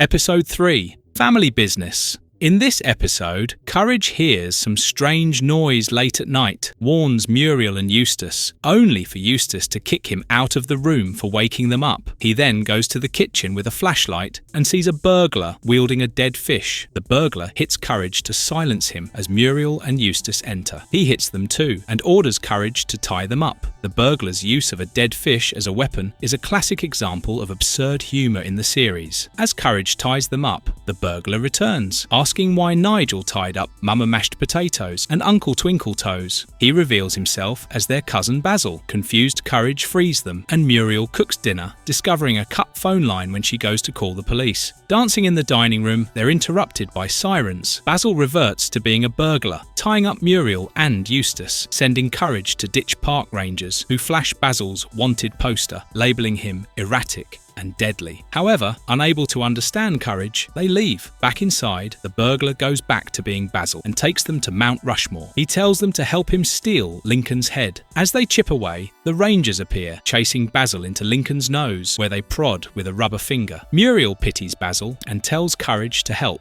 So Courage enters Lincoln's ear, reaching Basil in the nose and pulling him from the Ranger's grasp. When they are safe, Basil suggests another heist, but Muriel and Courage refuse. Watching them refuse, Basil decides to do another job. Later, a letter arrives, which says Basil's reformed as an underwater eel massage therapist. In the end, the scene pans out, revealing their house to be on top of Mount Rushmore's ruins. Episode 4, Courage Meets the Mummy, Part 1. This episode begins with Professor Frith getting attacked by a mummy. In the next scene, as he folds clothes, Courage lets an injured Professor Frith in. He tells them how he accidentally woke a mummified baker from a Mayan pyramid. This baker was once in the employ of a cookie-loving Mayan princess, who was betrayed by her greedy advisor, the Poobah, who stole her treats and blamed the baker, causing the princess to have his mouth sewn, eyebrows plucked, and body mummified. Professor Frith further informs them that the baker is coming to their house for revenge, as the princess looked like Muriel while the Poobah looked like Eustace. Hence, Courage goes on the computer, only to discover that Muriel and Eustace are reincarnations of the princess and Poobah. This adds a supernatural twist to Muriel and Eustace's constant run-ins with vengeful entities. He hypnotizes them into those personas to prevent the mummy from taking his revenge. Meanwhile, the baker approaches their house. When the mummy reaches, Eustace, disguised as Poobah, falsely accuses the baker of swiping the cookies, posting a sign on his back, causing Princess Muriel to angrily repeat his ancient sentence. Before the mummy gets to hurt her, Courage tricks Eustace into searching for food, revealing secret cookies hidden in his clothing. Enraged, Muriel condemns Eustace to the same, eyebrows plucked, mouth sewn, body mummified. However, when the mummy picks her up, Muriel exonerates him and he returns to his pyramid. Later, a sleeping Frith wakes, discovering that Muriel gave the mummy a polka dot blanket, Eustace's favourite. Enraged, Eustace sprints to the Yucatan, where the mummy sleeps soundly in it, while Eustace, wrapped in the old bandages, shouts for its return. I don't see any dog or invisible. Episode 4, Invisible Muriel, Part 2. In this episode, Courage digs up a shiny blue gem and brings it in, not realising prying eyes. He gifts it to Muriel as she prepares her special dog for a contest. That evening, Muriel becomes invisible from the power of the stone as a satellite looks for the gem. The secret government identifies their house and sends agents to retrieve the invisibility stone and its wearer. Meanwhile, Courage calls Dr. Vindaloo, who recommends the necklace be taken off and the stone for testing. Just then, federal agents burst in, kidnap Muriel to their lab, and interrogate her regarding the location of the stone. But she believes they want her recipe. Looks like Muriel's cooking is so good, she thinks even secret agents are after her recipes. At Vindaloo's, the doctor requires a test subject to disappear for an antidote. Eustace volunteers Courage, but the stone does not affect dogs. So Eustace puts it on and sends Courage to look for Muriel. Vindaloo's experiments on Eustace fail until a lunch break, where Eustace spits out Muriel's dog food, a stuffed sandwich, and the meat makes him visible. When Courage returns, the doctor reveals that dog food can reverse invisibility. Eustace re-disappears, leaving behind everything except his hat and glasses, and sneaks in with Courage. However, he takes a diversion to a gold vault, leaving Courage alone to find Muriel. Courage runs by himself, dodging agents, discovers Muriel, and covers her in dog food, making her visible. As the agents look for Courage, he hides under Muriel's apron. Not noticing the bulge in her apron, the agents let her go. They then give up on the stone quest for gold statues. Muriel then wins her contest, and Courage buries the gemstone. In the end, the agents reveal their statue, Eustace, gold-plated from a smelter accident, happy despite freezing. I'm getting closer. Episode 5, Human Habit Rail, Part 1.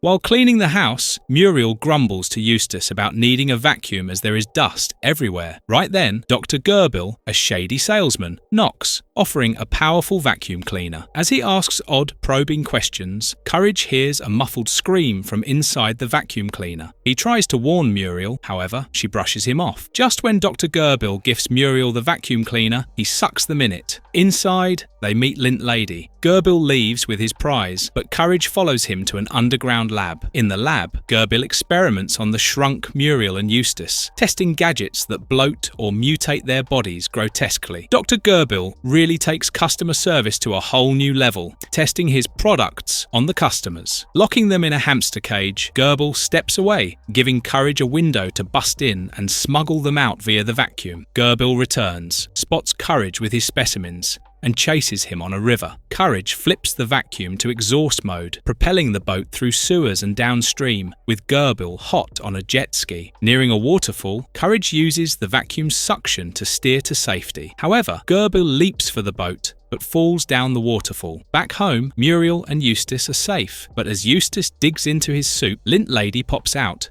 demanding her lint back from him.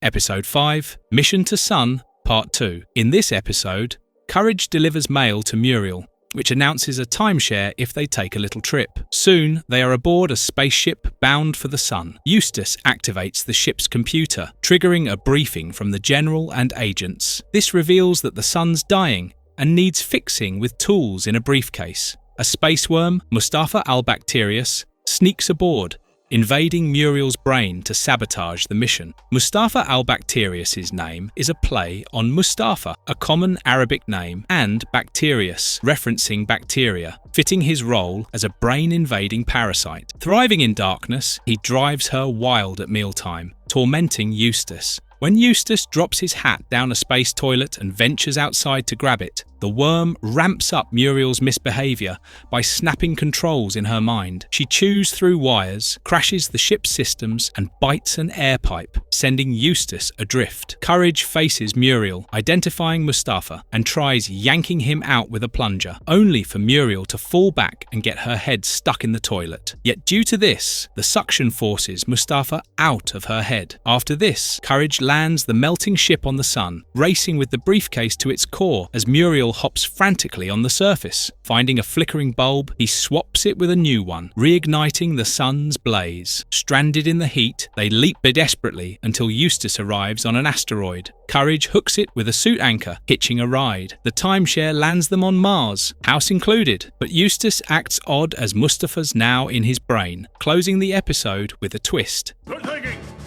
Rev up the truck. By the way, nice. Episode 6, Courage the Fly, Part 1. In this episode, D-Lung works on his giant magnet machine, telling Courage it'll bring down a satellite from the orbit. He then brags about a transformation potion, testing it on Courage, who turns into a fly. D-Lung, aiming for a buffalo, storms off to work on it more. However, the magnet works, bringing down a satellite towards the house. This catches the attention of the General and Federal agent who race to investigate. Meanwhile, Courage tries to alert Muriel and Eustace that he has turned into a fly, but Eustace swats at him, smacking Muriel instead, until Courage escapes to a shady ice cream truck. Inside, Courage learns about the incoming satellite as the General and agent debate the crash, assuming nowhere's empty and planning a cover-up, noting only a tiny fly could redirect the satellite. Courage once again finds himself in a bizarre predicament, proving that even as a tiny fly, he's still the only one trying to save the day. Courage rushes to the satellite, struggles with its complex controls, then buzzes back to tug Muriel's apron. However, she misses its him. Returning, he finds a manual, masters the controls just in time to nudge the satellite aside, sparing the house but smashing the agent's truck underground. As they groan, D-Lung reappears, perfecting his formula, and turns the agents into buffaloes. Muriel and Eustace run out, hearing the commotion. Then Muriel spots Courage the Fly, yet Eustace, still itching to squash him, fetches a swatter. They bicker while going inside. When the satellite loops back, blasts Eustace from beneath the house and flings him into orbit. The episode ends with Muriel wondering if Eustace can return soon, which seems unlikely to Courage. Episode 6, Cat's Candy, Part 2. In this episode, Muriel and Courage make candy apples for the Nowhere Sweet Stuff contest while Eustace is at the beach. Cats, plotting to steal Muriel's secret ingredient, unleashes a jam monster that storms their house, kidnapping them to his cat's candy shop. Eustace returns, spots a jam trail, and follows it, licking as he goes. At the shop, the monster dumps Courage and Muriel into the basement, where Cats reveals his desire to win first place at the contest. He straps Muriel to a giant candy cane over a taffy puller, threatening to drop her unless she spills her secret. While Courage, stuck in bubblegum, chews free, floats up in a bubble, and lands on Cats, thwarting the lever pull. Eustace arrives and scares off the jam monster with his green mask, and stumbles downstairs. Katz's sweet scheme turns sour as Courage once again outsmarts him. Meanwhile, Katz challenges Courage to a staring contest, but Eustace's entrance makes Courage blink, losing him to a jujube maker, turning him purple and gummy. Muriel demands Eustace free her from the taffy puller as he and Katz fight. Courage rolls upstairs, nudges the lever, and drops Katz into the machine. Still stretching, Katz begs for the ingredient, which Muriel reveals to be vinegar. She and Courage come first at the contest, Katz second again.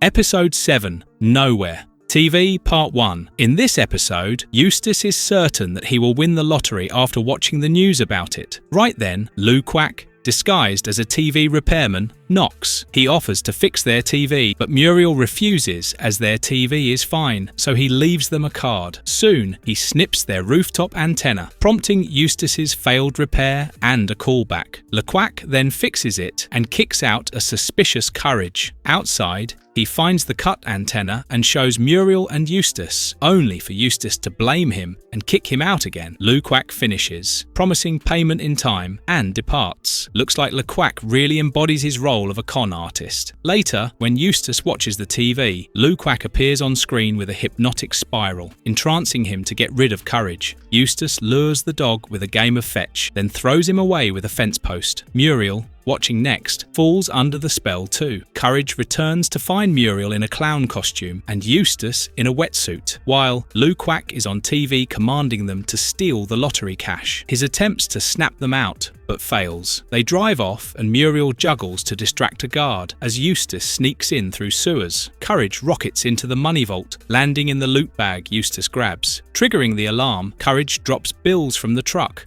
luring police. At Lou Quack's lair, he finds Courage and a lone dollar in the bag. They fight until the cops catch the duck. Back home, Eustace wins the lottery, but the money is very little due to the heist. He trashes the TV, which goes static after showing Lou Quack escaping prison and vowing revenge.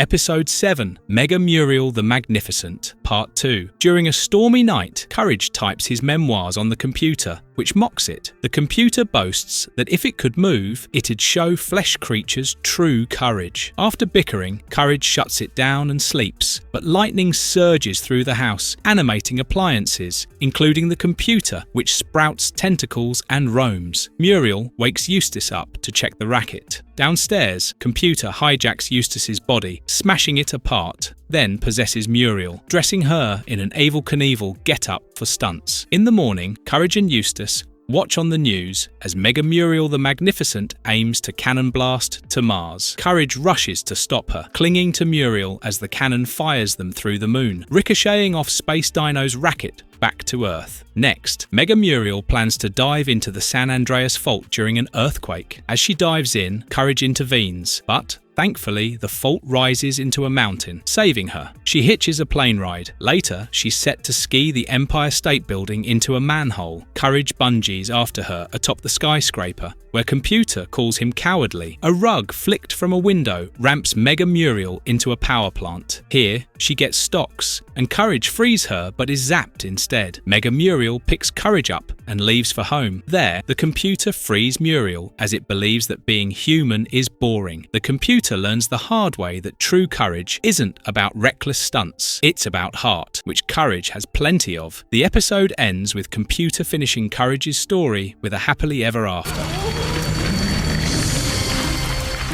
Episode 8, Bad Hair Day, Part 1. At Growth Industries, the board worries about their shrinking cash piles, blaming a shortage of rare ABXYZ blood type test subjects. They bribe Dr. Vindaloo to reveal a patient, Muriel. A board member visits the farm, offering Muriel cash to volunteer, but she refuses. Soon, a fake hospital call lures her away with orderlies, leaving Courage anxious and Eustace grumbling about dinner. Courage asks Vindaloo, who does not reveal anything amid new riches. So Courage sneaks into the clinic and finds Muriel's file marked as Growth Industries property. Showing Eustace, he demands payment in cash. They storm the facility, beating Ma Baggy, the owner, who denies Muriel's presence with a tour and wigs. Looks like Eustace's greed might help for once, if only he cared about Muriel more than money. Not finding Muriel, Eustace leaves, but Courage stays back. Courage uncovers a room of ABXYZ subjects, including Muriel dangling unconscious as hair growth formula, shampoo, and water turn their hair into giant afros, which are then shaved off. Spotted by Ma and the orderlies, Courage triggers sprinklers, exploding the hair into a jungle. He downs the orderlies, dodges Ma's huge brush, and snatches her wig. She flees, bald and wailing. Freeing Muriel, they escape via a window as fire crews arrive. The episode ends with Eustace entering their home, covered in hair and with a lot of cash. Forbidden Hat of Gold, Part 2. In this episode, Eustace watches a TV special about the Forbidden Hat of Gold. Lost since his brother Horst, an explorer, mapped its location. Thrilled, he hunts for the map, finding it under the mattress. He tells Muriel that they are going for a vacation. They trek through a jungle to a stone temple, which Eustace calls a hotel, though Muriel and Courage aren't fooled. A sign warns against greed and vanity, but Eustace shrugs it off. Inside, he grabs the gleaming hat of gold, triggering a tunnel collapse. Eustace's greed strikes again. When will he ever learn? Dodging traps like a giant watermelon, they escape, only to be held hostage by hooded monks. The head monk demands the hat's return or sacrifice. Eustace denies having it. They seize Muriel, chaining her before a massive statue as Courage begs a monk for release, scolded for ignoring the entrance poem. Courage then breaks free, calls for a delivery truck, and gifts the statue, a golem, a flashy white coat from a giant box. Dazzled, the golem poses as Courage hands coats to the monks, sparking vanity that crumbles the temple. He and Muriel flee by boat. Eustace emerges from the ruins, wears the hat triumphantly, but it turns him into dust. Episode 9, Serpent of Evil River, Part 1. In this episode, Eustace, Muriel and Courage watch TV when Captain Sharky's ad for a free fishing trip hooks Eustace. On Sharky's boat, he greets them with coconut drinks and sails out. Muriel is thrilled by his pirate flair. Later, Sharky drops his fisherman act, revealing himself to be a pirate who makes them his crew. Eustace as engineer, Muriel as cook, Courage as first mate. He threatens to make them his anchor if they disagree. Muriel adapts cheerfully, but Courage, after a chewing from Sharky, is forced to keep a watch out. They soon reach the evil to catch Carmen, a fierce sea serpent terrifying Courage. Pirate life isn't all it's cracked up to be, especially with a sea serpent in the mix. A tug on the fishing line drags the boat downstream. Sharky forces Muriel and Eustace to help Courage, but it snaps, throwing them in the water. Courage tosses them aboard as Carmen toys with the vessel, killing the engine. Sharky eyes Muriel's for bait despite protests. However, Eustace caves for a cut of the profits. In a cage, Muriel lures Carmen, who breaks the cage and takes her to her lair. Courage, freed by a pesky gull, dives after her, finding Carmen singing to Muriel. Just then, Sharky attacks, but Courage distracts him, letting Carmen's voice make the ceiling of the cave break, trapping the captain. Carmen then takes them home. Eustace, kidnapped by monkeys, misses the ride.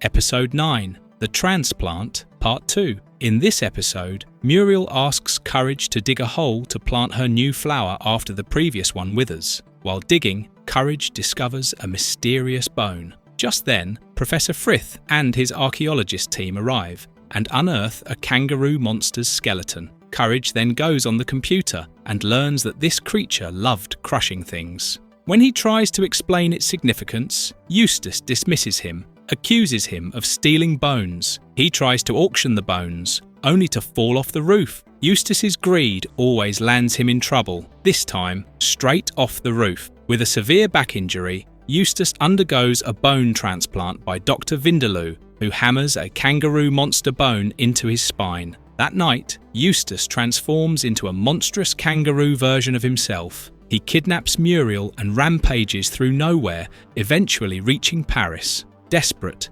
Courage also undergoes the same procedure, transforming into a kangaroo monster. He battles Eustace, first throwing objects, then engaging in a painting contest, and finally throwing giant Crosso at him using a slingshot. Overstuffed, Eustace crashes off the Eiffel Tower. Courage returns home and reverts to normal, though he retains a hopping habit. Meanwhile, Eustace remains in Paris as an oversized pastry-eating champion. Yes?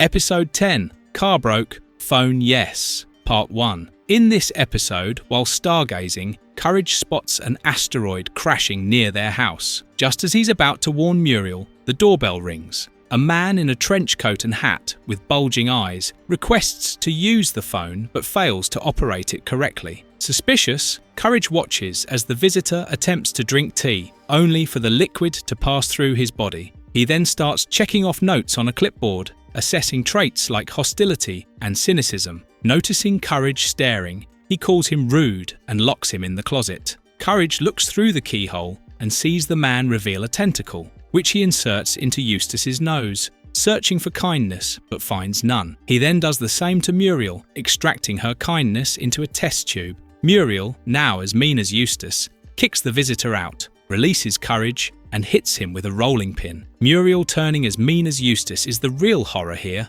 Determined to restore Muriel's kindness, Courage sees the visitor through his telescope. He leaves the house and discovers the visitor to be an alien. He then follows the alien to its spaceship. As he sneaks in, Muriel too comes after him. Then he sees a giant brain-like alien who starts draining the kindness. Courage snatches the test tube from a massive brain-like alien and escapes with Muriel. Back home, Courage returns Muriel's kindness, disappointing Eustace. Just as things seem normal, a swarm of similar aliens invades the house, sending Courage into panic.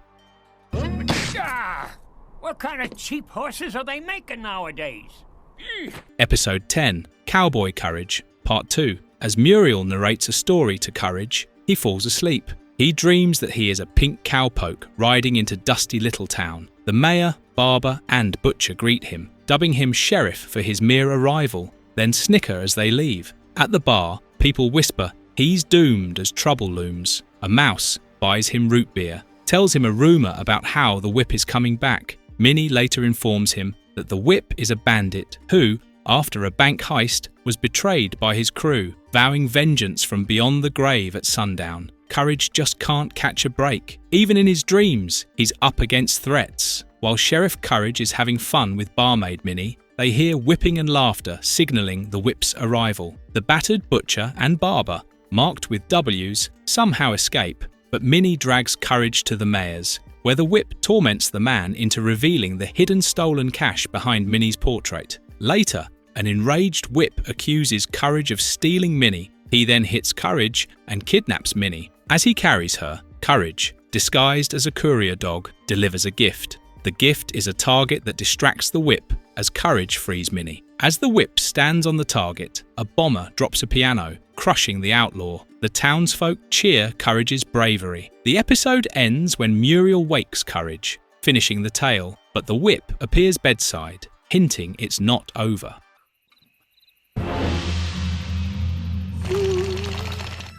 Episode 11, Evil Weevil, Part 1. While driving, Eustace hits a human-sized insect who dusts off his suit and hat, greeting them cheerfully. Muriel, apologetic, invites him for dinner, and the Jeeves Weevil, a butler bug, joins them. Serving dessert, he crowns Eustace with pie, then slurps a whole watermelon. He then massages Eustace, secretly draining him, leaving him frail. Later, he draws Muriel a bubble bath, declining payment beyond their joy. Muriel, elated, invites him to stay the night. He accepts her invitation. Jeeves Weevil's character design and mannerisms parody classic butlers from old Hollywood films. Sleeping, Courage spots the Weevil on the ceiling, draining someone with his proboscis. At breakfast, he and Muriel are fine, but Eustace, shriveled further, collapses into dust outside, so Courage keeps him in a bag. Inside, the Weevil massages and drains Muriel. Seeing this, Courage calls an exterminator, who sprays him instead. Finding the Weevil photographing a Muriel, Courage smashes the camera and demands he leave. The Weevil challenges him to an eating contest. Courage handles boiled broccoli, struggles with old broccoli, but gags on toe-tainted broccoli. losing. Returning, he finds the weevil draining Muriel, so he redirects the proboscis to the bug's stomach, shrinking him tiny. The weevil kicks Courage and flees. This episode ends with Courage bringing Muriel back to health and Eustace, sprouting him as a flower. I feel so inadequate. Episode 11, McPherson Phantom, Part 2. Muriel and Courage fold laundry when Eustace wears his shirt, only to get folded up with it. Later, Muriel hands him polished shoes that explode on his feet, then a steam-cleaned hat hiding angry chickens that peck his head. Convinced Muriel's out to get him, Eustace calls his mother, but a chandelier crashes on him, fueling his paranoia. His mother arrives with a mail-order therapy license, asks odd questions, and deems their marriage doomed. Muriel's tea sprays on Eustace's face, driving him to his truck, while his mother blames Muriel, who storms off with Courage, missing a black ghost overhead. Courage, inspired, earns a therapy license online and hosts a session in the attic for Muriel and Eustace. In the kitchen, the ghost is a widow, McPherson, who tells Ma she's sabotaging Eustace to frame Muriel, avenging her belief that Muriel's great-great-aunt fed Mr. McPherson to the Loch Ness Monster. Seems like Eustace's paranoia might be justified for once.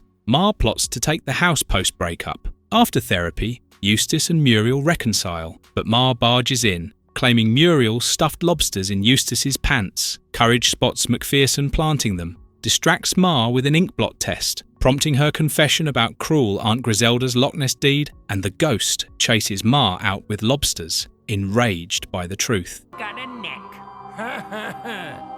Get out of my face. Episode 12, The House of Discontent, Part 1. The episode opens with Muriel, Eustace, and Courage beside a drooping flower as Muriel prays to the harvest moon for its revival, but it flops lifelessly. Eustace scoffs, claiming nothing grows on their farm, blames the soil, stomps the flower, and goes inside. Later, in the kitchen, Muriel hears a faint voice urging her to leave. It grows louder, angrier, until utensils float, cabinets bang, and food attacks her. Courage then smashes through the wall with the truck to rescue her. Upstairs, Eustace bathes when the voice returns. Water erupts through walls, slamming him around until the tub crashes through the floor, dropping them all into the basement. Looks like the farm's soil isn't the only thing holding a grudge. A ghostly head, the spirit of the harvest moon, confronts them, demanding they vacate the farm for negligence and disrespect. However, Eustace refusing to grow or go, despite warnings of consequences. So Courage rushes to revive the flower as Eustace bickers with the spirit and Muriel. Courage's efforts are futile, and at midnight, the spirit traps Eustace and Muriel below, heat surging, melting everything. Courage spots a leaking pipe, cracks it, and only sand spills out. So he uses Eustace's sweat to sprout the flower, cooling the basement. The spirit praises Eustace's growth beyond crops. Finally, he dreams about selling them for cash. Episode 12, The Whale Strikes, Part 2. In the morning, a loud crash wakes Muriel, Eustace, and Courage up. They find a massive sand whale outside, demanding his accordion, mistaking Eustace for his father, Ickit. Muriel insists Ickit's dead, but Eustace admits Ma has it, enraging the whale, who chases them, gulping furniture, and, eventually, Eustace and Muriel, vowing to hold them until his accordion's returned. Courage rushes to Mars, where she confirms Ickit's feud with the whale, showing a rowboat he used to hunt it. She hands over the accordion and forces Courage to row after the beast. The sand whale's grudge against Ickit mirrors Eustace's own stubborn and petty nature. Catching up, Courage spots the whale with Eustace and Muriel trapped inside. He plays the accordion to lure it, but Ma, eyeing a fortune, stops him. Courage rows closer, tosses Ma into the dirt, and hurls the accordion to the whale, who catches it and frees Eustace and Muriel. Ma then tries to net the whale, but Courage slits it, letting the whale swallow her and escape. Muriel's relieved they're safe, and Ma's gone, but ponders the whale's accordion obsession. The episode closes with a sand whale accordion troupe performing.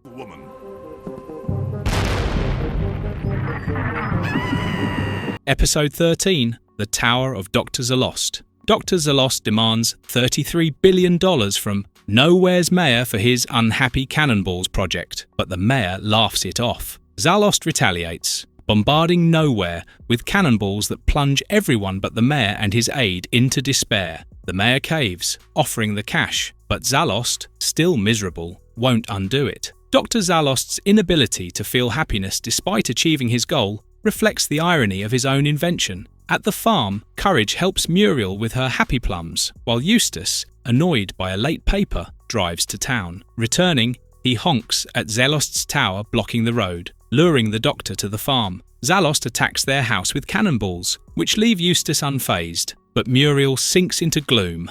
Courage, with Eustace's help, storms the tower, finding a cauldron brewing green liquid for the cannonballs. Zalost's rat attacks, morphing into a beast after a cannonball hit, but Courage feeds it happy plums, shrinking it to a diapered baby. Facing Zalost, Courage is tied up and challenged to hangman. Winning would cure Muriel. Courage guesses the right word, but Zalost cries foul, firing at him. Courage tosses plums into the cauldron, turning it pink and erupting joyful cannonballs, crumbling the tower. He heals Muriel with one. Zalost's last shot petrifies Eustace. Eating the plums, Zalost's cured, hugging baby rat as the episode ends.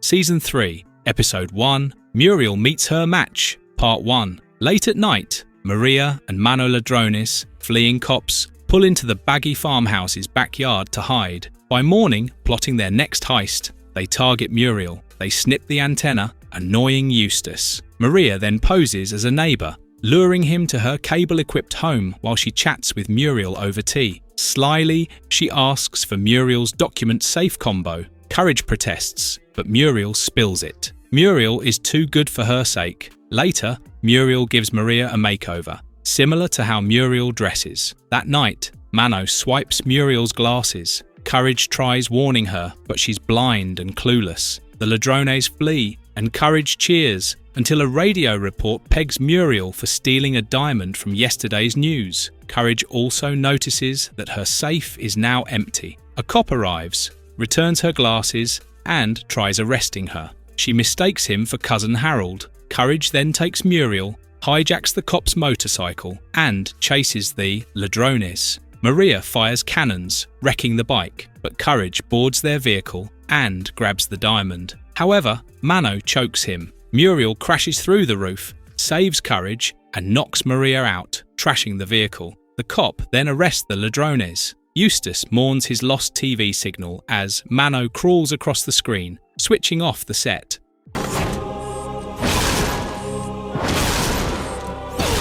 Episode 1, Courage vs. Mecha Courage, Part 2. In this episode, Courage chews a boot when D-Lung arrives, demanding he fetch a stick, blasting it miles away with a rocket launcher. Ignoring it, Courage resumes chewing, but D-Lung fires him off instead, saying he'll build a superior dog. Soon, D-Lung unveils Mecha Courage, a gadget-packed robot dog, ordering it to outshine Courage. It barrels into the farmhouse, unnoticed by Muriel and Eustace despite its robotic bark. Eustace, looking for his boot, gets a shiny new one from Mecha Courage, who also drains the water and patches the pipe. Looks like Mecha Courage is as useful as Courage. At dinner, Mecha Courage lays out fancy silverware and entertains Eustace with a violin. Later, Eustace wants a high-tech super rod after watching an ad, which Mecha Courage delivers, earning rare praise and pats. He then snuggles with Muriel, crushing Courage, who sulks outside.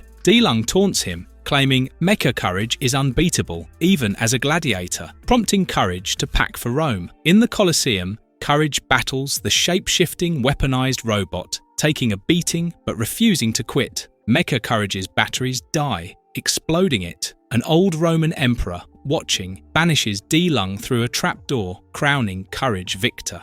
Back home, a tech dog ad tempts Eustace, but Muriel insists Courage is irreplaceable.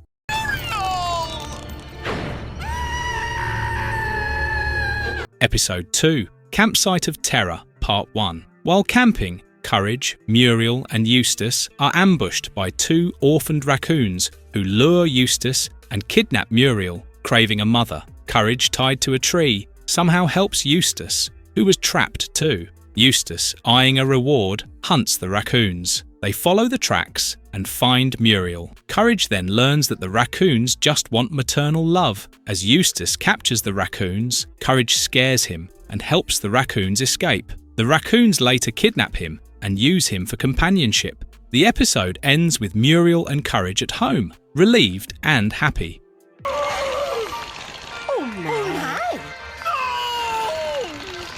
Episode 2, Record Deal, Part 2.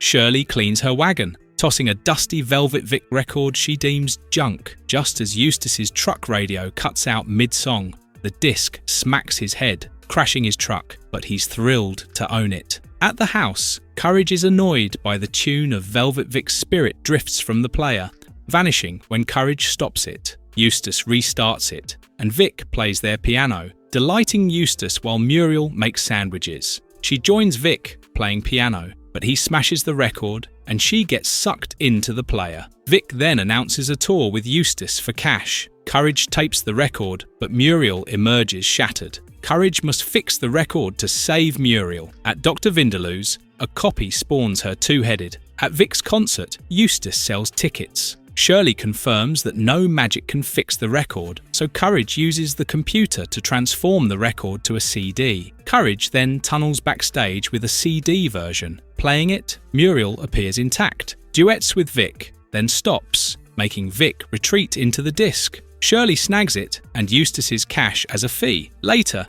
Eustace vanishes into the record player, hunting Vic.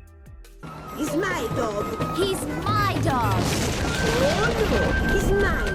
Episode 3, Stormy Weather, Part 1. In this episode, Courage, licking a bone outside, spots a weeping storm goddess with a rain cloud overhead. She rushes to him, hugging him tightly and tossing a ball for fetch. Muriel, seeing this, invites her in for tea over Courage's objections. Inside, the goddess shares her woes, mourning her lost dog, Duncan. She shows his photo, a skinnier Courage lookalike. Her storm intensifies as Muriel shuts a window, missing the goddess smothering Courage. Ignoring Muriel's refusal, she drags Courage out for air. At dinner, her plan to take Courage sparks a fight with Muriel, her fury wrecking the house and blasting Eustace away. To save Muriel, Courage lets the storm sweep him off to find Duncan. Courage must brave the storm to reunite the goddess with Duncan. Searching globally yields nothing until Charlie the Mouse in Nowhere points Courage to the sewers. There, a boat leads him to the god bone, a giant relic guarded by a warning voice. Finding Duncan licking it amid skeletal dogs, Courage resists temptation, frees Duncan with a tickling feather, and smashes the chasing skeletons with the bone. Back home, the goddess reclaims Duncan, but his bone obsession shifts her affection to Courage, until Courage's returned cuddles spark Duncan's jealousy, reuniting them, Muriel and Courage. Amidst ruins, savour the moment as Courage licks the bone. By the power of my sand, slumber slips into my hand. Episode 3, The Sandman Sleeps, Part 2. At the house, Courage can't sleep over Muriel's snoring. Meanwhile, the Sandman, sleepless in his sandcastle, after counting 632,499 sheep, tunes into snoring sounds and zeroes in on Muriel's. Desperate, he goes to the house, steals her sleep, waking her instantly. Muriel, sleepless for days, is unable to do anything due to exhaustion. Courage tries to help her but fails. She tells him how her father's driving would lull her to sleep, so they hit the road. However, it fails. Hearing snores somewhere, Courage tracks it and finds the Sandman's castle. He sneaks in and wakes the Sandman up. He pleads Muriel's plight, but Sandman, relishing his best rest, refuses. Courage flops on the bed and digs out a tattered panda bear. The Sandman is grateful and thinks he will be able to sleep now, returns Muriel's sleep. Back home, Courage restores it, and Muriel dozes off. He then preps for her snores with ear corks.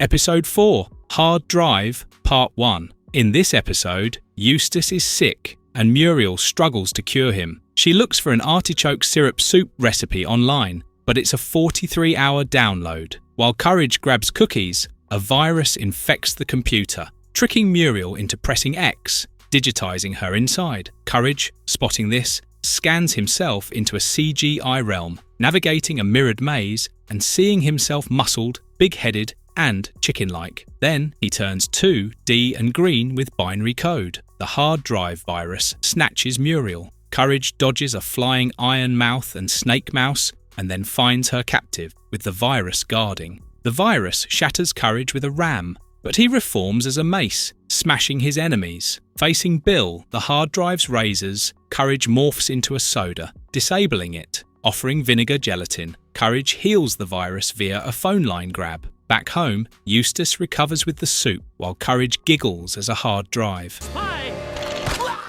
A spy! A spy from the trolls! Episode 4, The Ride of the Valkyries, Part 2. Vacationing in Norway, Muriel and Courage relish the sights while Eustace grumbles, throws his Valkyrie helmet at a Norwegian bluebird, which snatches it and flies off. The Valkyrie warriors, seeking their lost leader, see it, and one of them tracks it to their cabin. She barges past Courage's resistance, mistaking Muriel's similar helmet for Brunhilde's, and takes her and Courage to their castle. The Valkyries enlist Muriel for a troll battle, which she assumes is an event of the tour. Courage's escape attempt fails, and he is branded a troll spy. Then he's thrown out, landing in a swamp where trolls take him to be a Valkyrie spy, nearly cooking him until the Valkyries arrive. Saving Muriel from a troll, Courage flees to a cave, finding Brunhilde and the Troll King in love. He officiates their wedding, disarming both factions into peace. The episode ends with the bird roasting Eustace on a spit.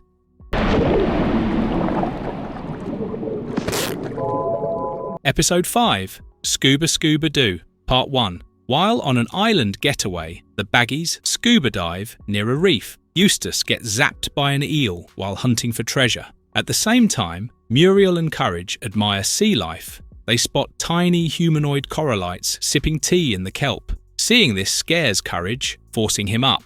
Later, Muriel insists that the little people are real, planning a return dive despite Eustace's refusal. Sleepless, he calls Ma, whom he tells about the little people. She then tells the Growth Industries director. The next day, Muriel and Courage bring pie to the reef. They are greeted by corallites who take them to Coralville, a mini-city. The mayor explains its millennium-long growth and says that maintaining it is a lot of work. As they help maintain it, Ma's submarine destroys the reef for wigs. Meanwhile, Eustace has found something on the beach. As Courage tries to get Eustace, dodging her torpedo, he takes Eustace's treasure, a buried warplane, to battle her submarine. He knocks off Ma's wig, snatches her respirator, and saves Coralville. He is then honoured with a portrait. The episode ends with a corallite girl eating Muriel's pie gift, belching loudly.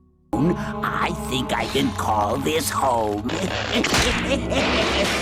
Episode 5, Conway the Contaminationist, Part 2. While Muriel cleans, white leaflets that say "Live longer, live better" rain down outside. Courage, mistaking it for snow, rushes outside. A rickety plane, puffing smoke, and skywriting the slogan, crashes into the windmill, piloted by Conway. Courage helps him and takes him to the house. There, he demands sludge. Courage gathers it from drains and Eustace's feet, reviving him. Conway says that filth extends life, reversing Muriel's vacuum to spew dust, bathing her in sludge despite Courage's protests. Soon, the house is filled with trash and sludge, burying a frail Muriel and Eustace for days. Only Courage stays clean. Conway's toxic fume worsens it, prompting a hazmat quarantine. Courage then builds a giant vacuum from Conway's plane wreck and a red balloon, which sucks up Conway and the trash, restoring the house. Muriel and Eustace recover as Courage releases Conway's filth-filled balloon. Muriel suggests a bath, but Eustace opts to keep Courage outside, hurting his feelings. The episode as a rotting pig chuckles on Eustace's chair with the nowhere news.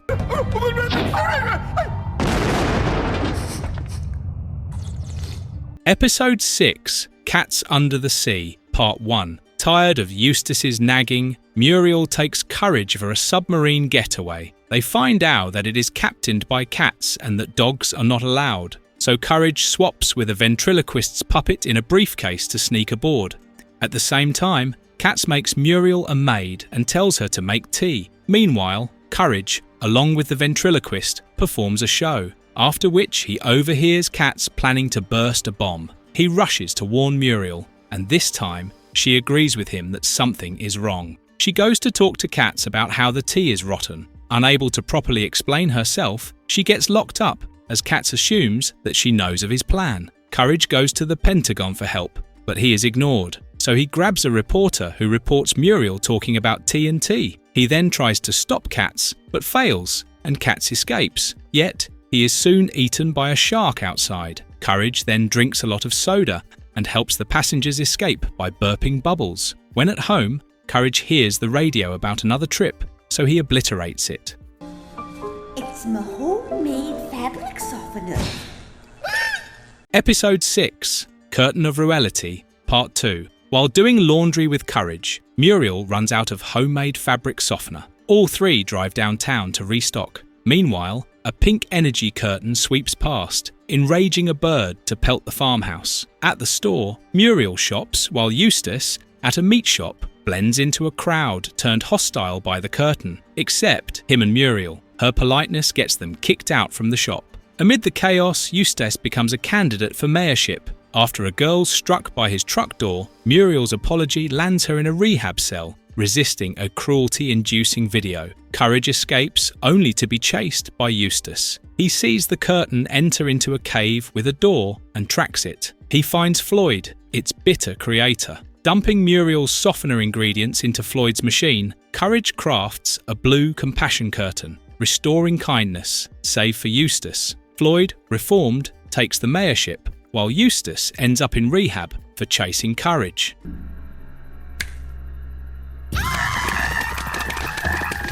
Episode 7, Feast of the Bullfrogs, Part 1. In this episode, pondless bullfrogs, led by Buffo, storm the Baggy farmhouse. They force Courage to dig a pond. The king, Buffo, also forces Eustace and Muriel to mimic frogs or be devoured. Courage plans a trap, gluing bees to flypaper and hanging it near the ceiling fan. The frogs, lured by the appetizers, lash their tongues at it. Courage binds the fan to their tongues and throws them out. Buffo escapes, later shown as a baseball player on TV.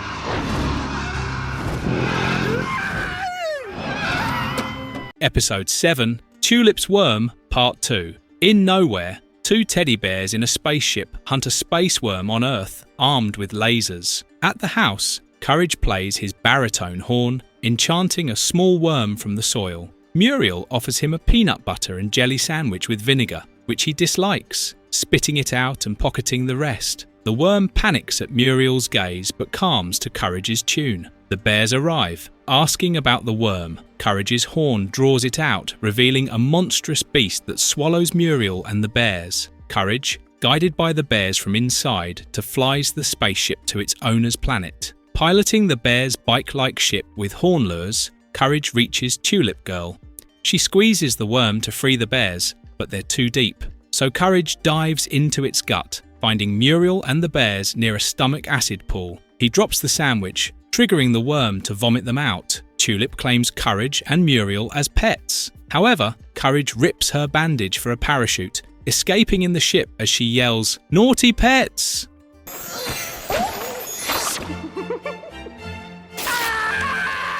Episode 8, So in Love Are We Two, Part 1. In this episode, the Baggies are at the Louvre. Muriel remembers her mother likening her to the Mona Lisa. Arriving near closing, they're locked in when Muriel and Eustace doze off. The guard mistakes them for artwork and does not wake them up. Waking, Muriel goes to see the Mona Lisa. As planets align, Mona Lisa comes to life and swaps places with Muriel, who is now in the painting, while Eustace trades with the thinker. Courage chases after them from painting to rescue Muriel. He lures Mona Lisa by getting her another date and traps her in the painting while pulling out Muriel. Then, Courage and Muriel enter one resembling their farmhouse, settling in and pondering Eustace's whereabouts.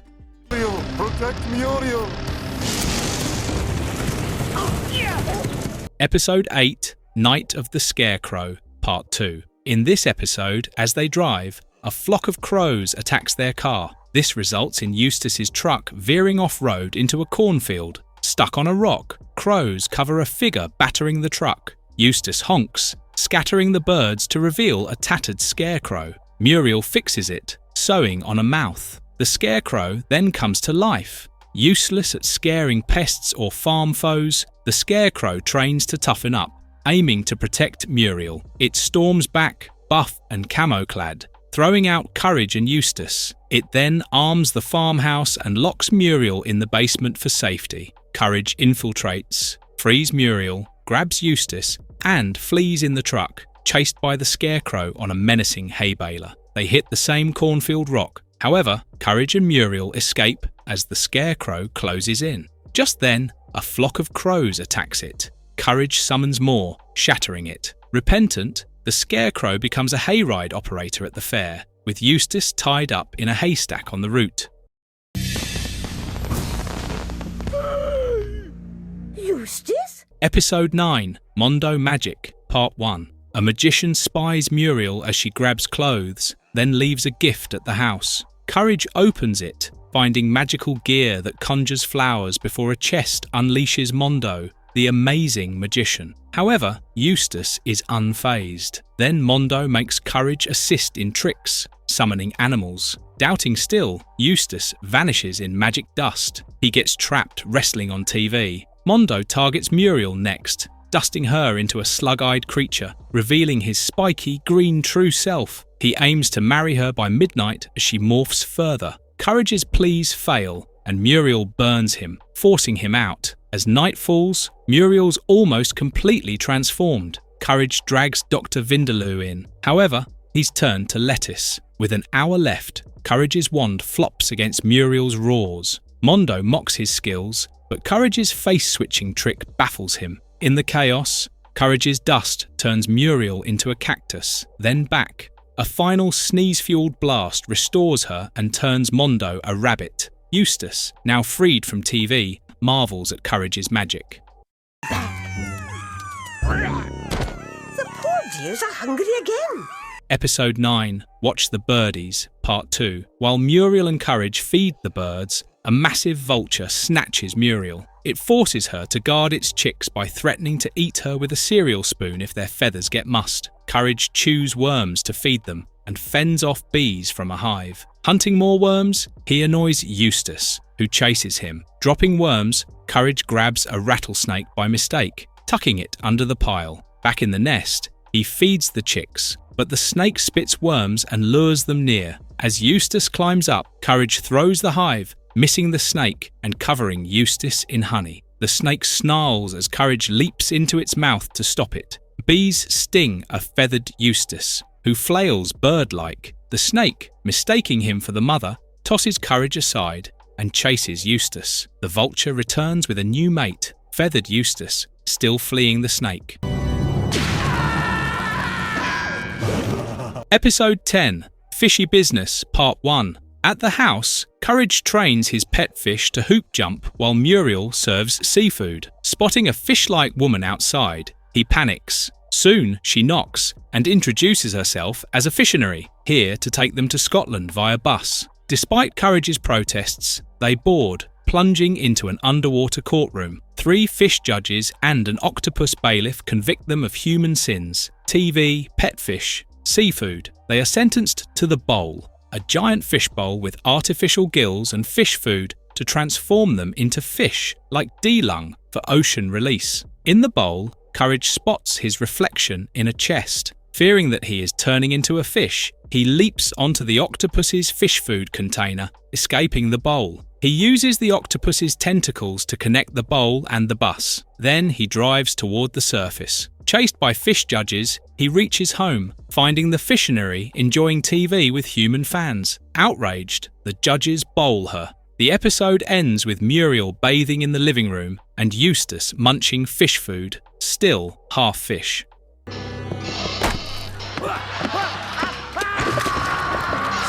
Episode 10, Angry Nasty People, Part 2. The episode begins with the Baggies meeting Benton Tarantella outside a Nowhere theatre screening 1001 Dalmatians, a homage to the 101 Dalmatians and creator John R. Dilworth's Dill. Tarantella pitches Angry Nasty People, a reality show starring the Baggies, promising big sales with action figures already in stores. The show, laced with a laugh track and reusing music from Everyone Wants to Direct, Mondo Magic, and Bride of Swamp Monster, thrives on their dysfunction. While shooting, Courage overhears Tarantella on call, saying that the real star will be there soon. He goes to warn them, but they are rude to him. After shooting, Tarantella broadcasts it on TV for them. As they watch, Mr. Nasty, a ruder version of Eustace, emerges from the TV. Mr. Nasty berates them all on screen. He gets a huge fan base. When Mr. Nasty's cruelty peaks, Courage snaps. He pretending to be more cruel than Mr. Nasty. This prompts Mr. Nasty to walk out. He then lures Tarantella to a quicksand pit. Finally, the episode ends with Eustace getting berated on TV by Mr. Nasty.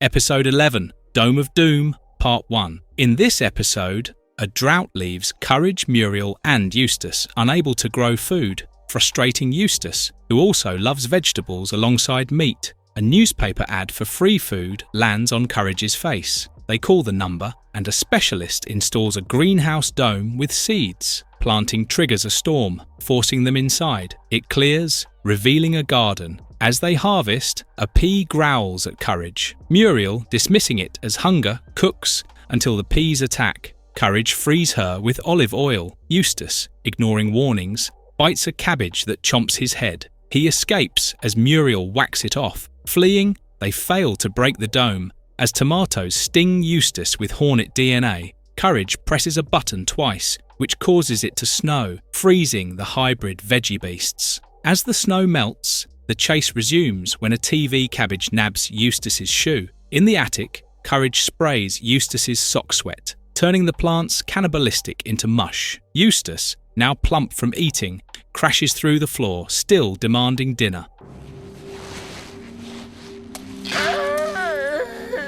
The Snowman's Revenge, Part 2. Muriel, Eustace and Courage return home to a snow-covered farmhouse. In this episode, the Snowman's back, marking his second appearance after Season 1's The Snowman Cometh. Armed with a thumb-shaped freezing device, he plants a massive pole in their house, blocking sunlight to unleash endless snow. Despite his triumph, he's lonely. His snow friends and the North Pole melted from the ozone layer's hole. So Courage boards a plane and sews the ozone shut with needle and thread. This meaningful moment highlights the show's playful approach to environmental issues. The snow people revive, and the snowman departs with them. The farm's snow melts as he reunites with his restored pals up north.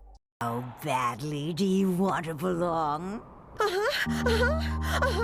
Episode 12, The Quilt Club, Part 1. The Baggy family are in a dusty quilting shop run by conjoined twins, Elisa and Eliza Stitch. Muriel wants to join the quilt club, drawn to its beautifully crafted quilts, but the sisters dismiss her fabric samples, telling her to create new ones. Determined to impress, Muriel becomes obsessed with quilting, gradually forgetting her own family. When the sisters visit their house, they tell Muriel to stitch a special symbol into the quilt. Courage investigates and discovers their dark secret. For centuries, they have trapped quilters' souls in their enchanted quilt to sustain their immortality. Interestingly, the symbol Muriel stitches resembles real-life sigils linked to folklore about binding spirits. Muriel, now fully absorbed, is about to be sealed inside. Courage acts quickly, sewing Eustace's baby picture and his own fur to make Muriel remember, freeing her and the trapped souls. The sisters are then reduced to a mere fabric square, only for Eustace to blow his nose on them. Those two swindlers get what they deserve.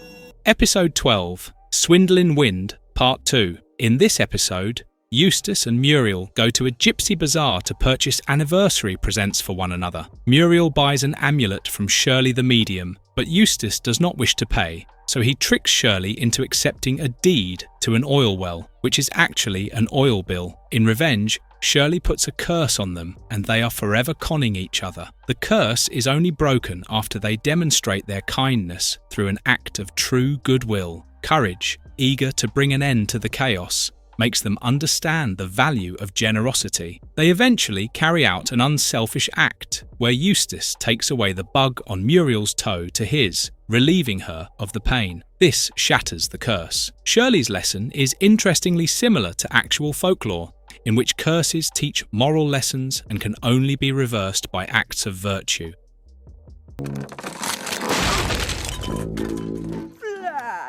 Episode 13, King of Flan, Part 1. Muriel and Eustace are watching TV while Courage naps on Muriel's lap. A commercial for Flantasy Flan hypnotizes them into craving flan. Courage wakes up to find them tearing through the kitchen in search of more, even accusing him of hiding some. Back in town, they notice everybody has fallen victim to the same flan craze, raiding shops for additional supplies. Stealing a flan truck, the baggies indulge to the point of obesity. Courage, upon learning about the flan's origin, speeds off to the studio. Inside, he finds the King of Flan hosting the advertisement. The king tosses flan at Courage, who struggles to not eat it and finds himself in a wild chase. Interestingly, the King of Flan's over-the-top hypnotic ad is a parody of actual advertising strategies. Courage ultimately bests him by getting him to become fixated on his own product. Courage uses the equipment in the studio to broadcast a commercial that breaks the spell. The show closes with Courage and the King of Flan enjoying flan, laughing hysterically.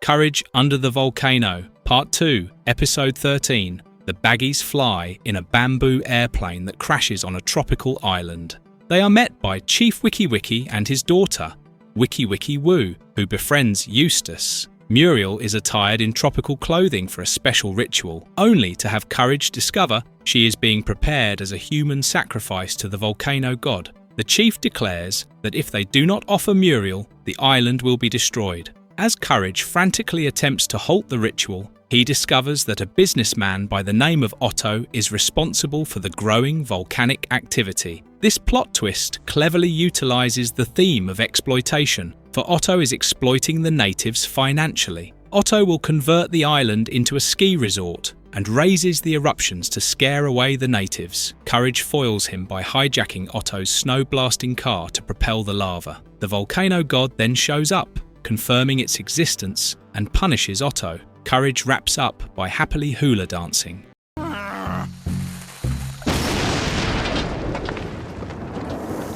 Season 4, Episode 1, A Beaver's Tale, Part 1. This season opens with Courage playing with his yo-yo until Eustace interrupts, putting a broom in his mouth and forcing him to sweep the porch. Things are made even more terrible when he throws Courage's yo-yo out the window. Eustace suddenly sees a newly created lake outside and proudly declares it as Lake Eustace. The family has fun for a while, but the water level keeps rising, eventually flooding their house. While Muriel and Courage desperately attempt to bail the water out, Eustace remains unperturbed, contentedly fishing indoors. Courage decides to take a closer look. He finds a beaver dam clogging up the river. After fighting against the beaver and a lobster, Courage gets stuck in cement. But making music on his yo-yo on a pipe produces a beat the beaver likes. A nice detail is that this beaver moves in the same rhythm as classic jazz drummers. Courage is taught that music was what the beaver preferred, but was bullied into building. They jam together, destroying the dam, and then play jazz at a nightclub.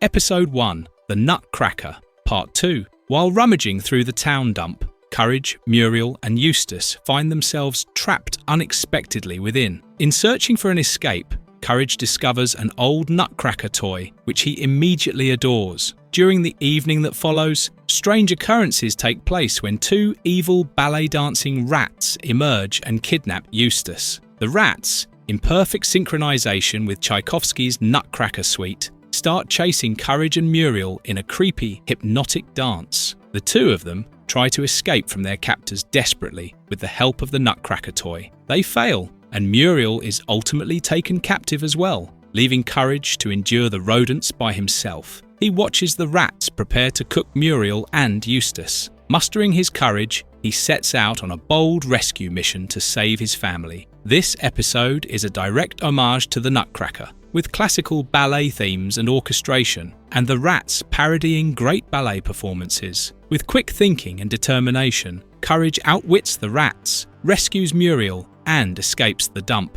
Chocolate stores breathing down my neck for more kilts. It's supply and demand. Episode 2, Rumpelstiltskin, Part 1. Muriel is sent a telegram by her uncle Angus in Scotland, telling her that the last person who can weave their family's heritage quilt has died. She and Courage head to Scotland to meet Uncle Angus in person since she wants to keep the family tradition alive. But when they arrive, they find that Angus is not the kind relative Muriel thought he was. Instead, he is a ruthless kilt maker who manipulates Muriel into forced labour by having her weave kilts day and night for outlet malls. He refuses to reveal his true identity. While Muriel works tirelessly at the loom, he brags about the significance of kilts in Scottish heritage, stating that Scotland itself would fall apart without them, an overblown reference to the country's rich textile heritage. Courage, sensing the evil intent behind his plan, escapes the tower to save Muriel. The next day, early morning, Courage learns of his real name from his mother. He tells Muriel, who says he can always change it if he does not like it. She gives him his new name, Rumpelstiltskin. In the end, they become business partners. This episode is a humorous nod to folklore, blending old tales with modern absurdity.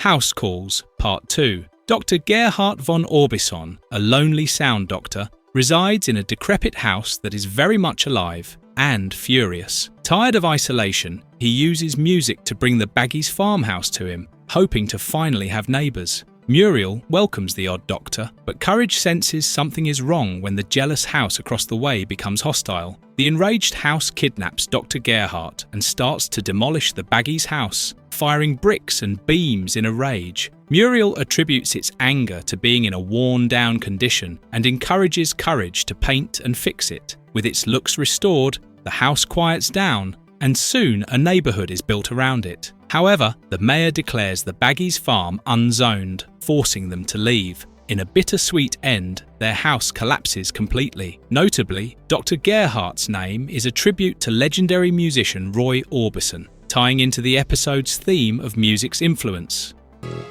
Le safety belt.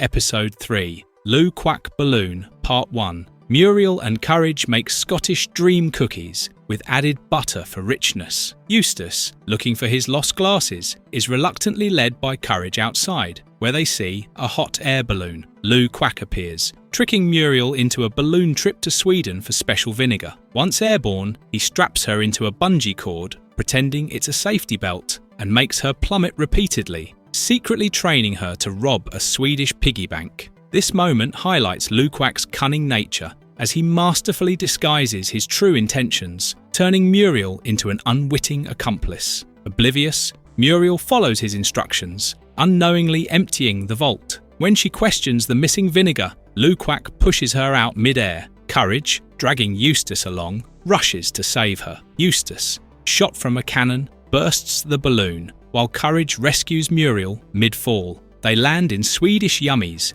conveniently stocked with vinegar. Meanwhile, Eustace crashes home into the toilet, finding his glasses. Notably, this marks one of the few times Courage directly breaks the fourth wall, ending with a confident thumbs up.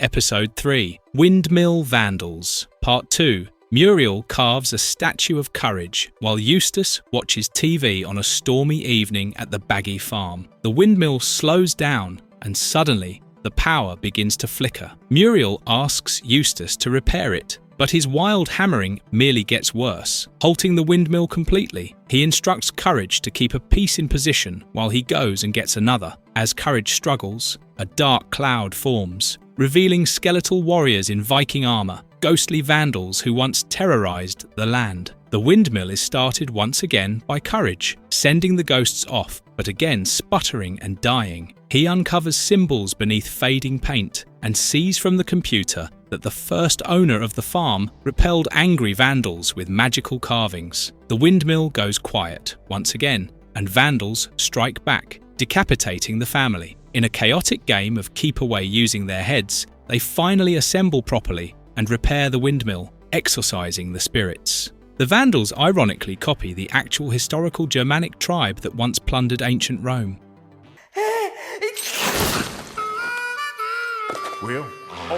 Episode 4. The Uncommon Cold, Part 1. Muriel comes down with the uncommon cold, and as she sneezes, a slug inside a bubble appears, telling Courage that he and the other slugs are enslaved by Big Bayou, a vain, black, magic-practicing snake. If Courage frees them, Muriel will be cured. Courage and Muriel travel to the bayou, where the slugs are forced to create statues of Big Bayou from his shed skin. This setup cleverly ties Muriel's illness to a larger struggle, making her cure dependent on freeing the oppressed slugs. It adds stakes beyond just her well-being, turning the episode into a battle against tyranny, as well as a rescue mission. They managed to steal part of a spell that made Muriel sick, but didn't get the cure. Courage sneaks into Big Bayou's lair, steals his magic book, and finds the cure, imitating a chicken, laying an egg, and having Muriel drink from it. After curing Muriel, Big Bayou attacks. Courage uses the snake's own venom to bring his statues to life, turning them against him. Meanwhile, Muriel frees the slugs with a nail file. Back home,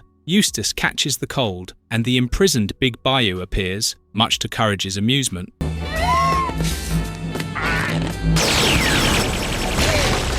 Episode 4. Farmer Hunter, Part 2. On the first day of hunting season, Eustace sets out to prove he's a better hunter than his late brother Horst. Armed with Horst's old laser rifle, Big Bob, he heads into the woods, with Courage tagging along to keep him out of trouble. Hoping to shoot, Eustace sees a herd of deer. However, he misses his shot. The father deer, unruffled, withdraws his laser gun and aims at Eustace. To defuse the standoff, Courage suggests a game show titled Hunt for Knowledge, whereby Eustace and the deer are pitted against each other. The deer is the victor, but Eustace, not able to bear losing, fires at the bear with his gun by accident, blasting its lollipop. When the irate bear asks who's to blame, Eustace exchanges his hat for the deer's antlers and accuses the deer, but passing hunters confuse Eustace with a deer and shoot him. The scene ends with Eustace mounted as a trophy on a hunter's vehicle. The hunter who mounts Eustace,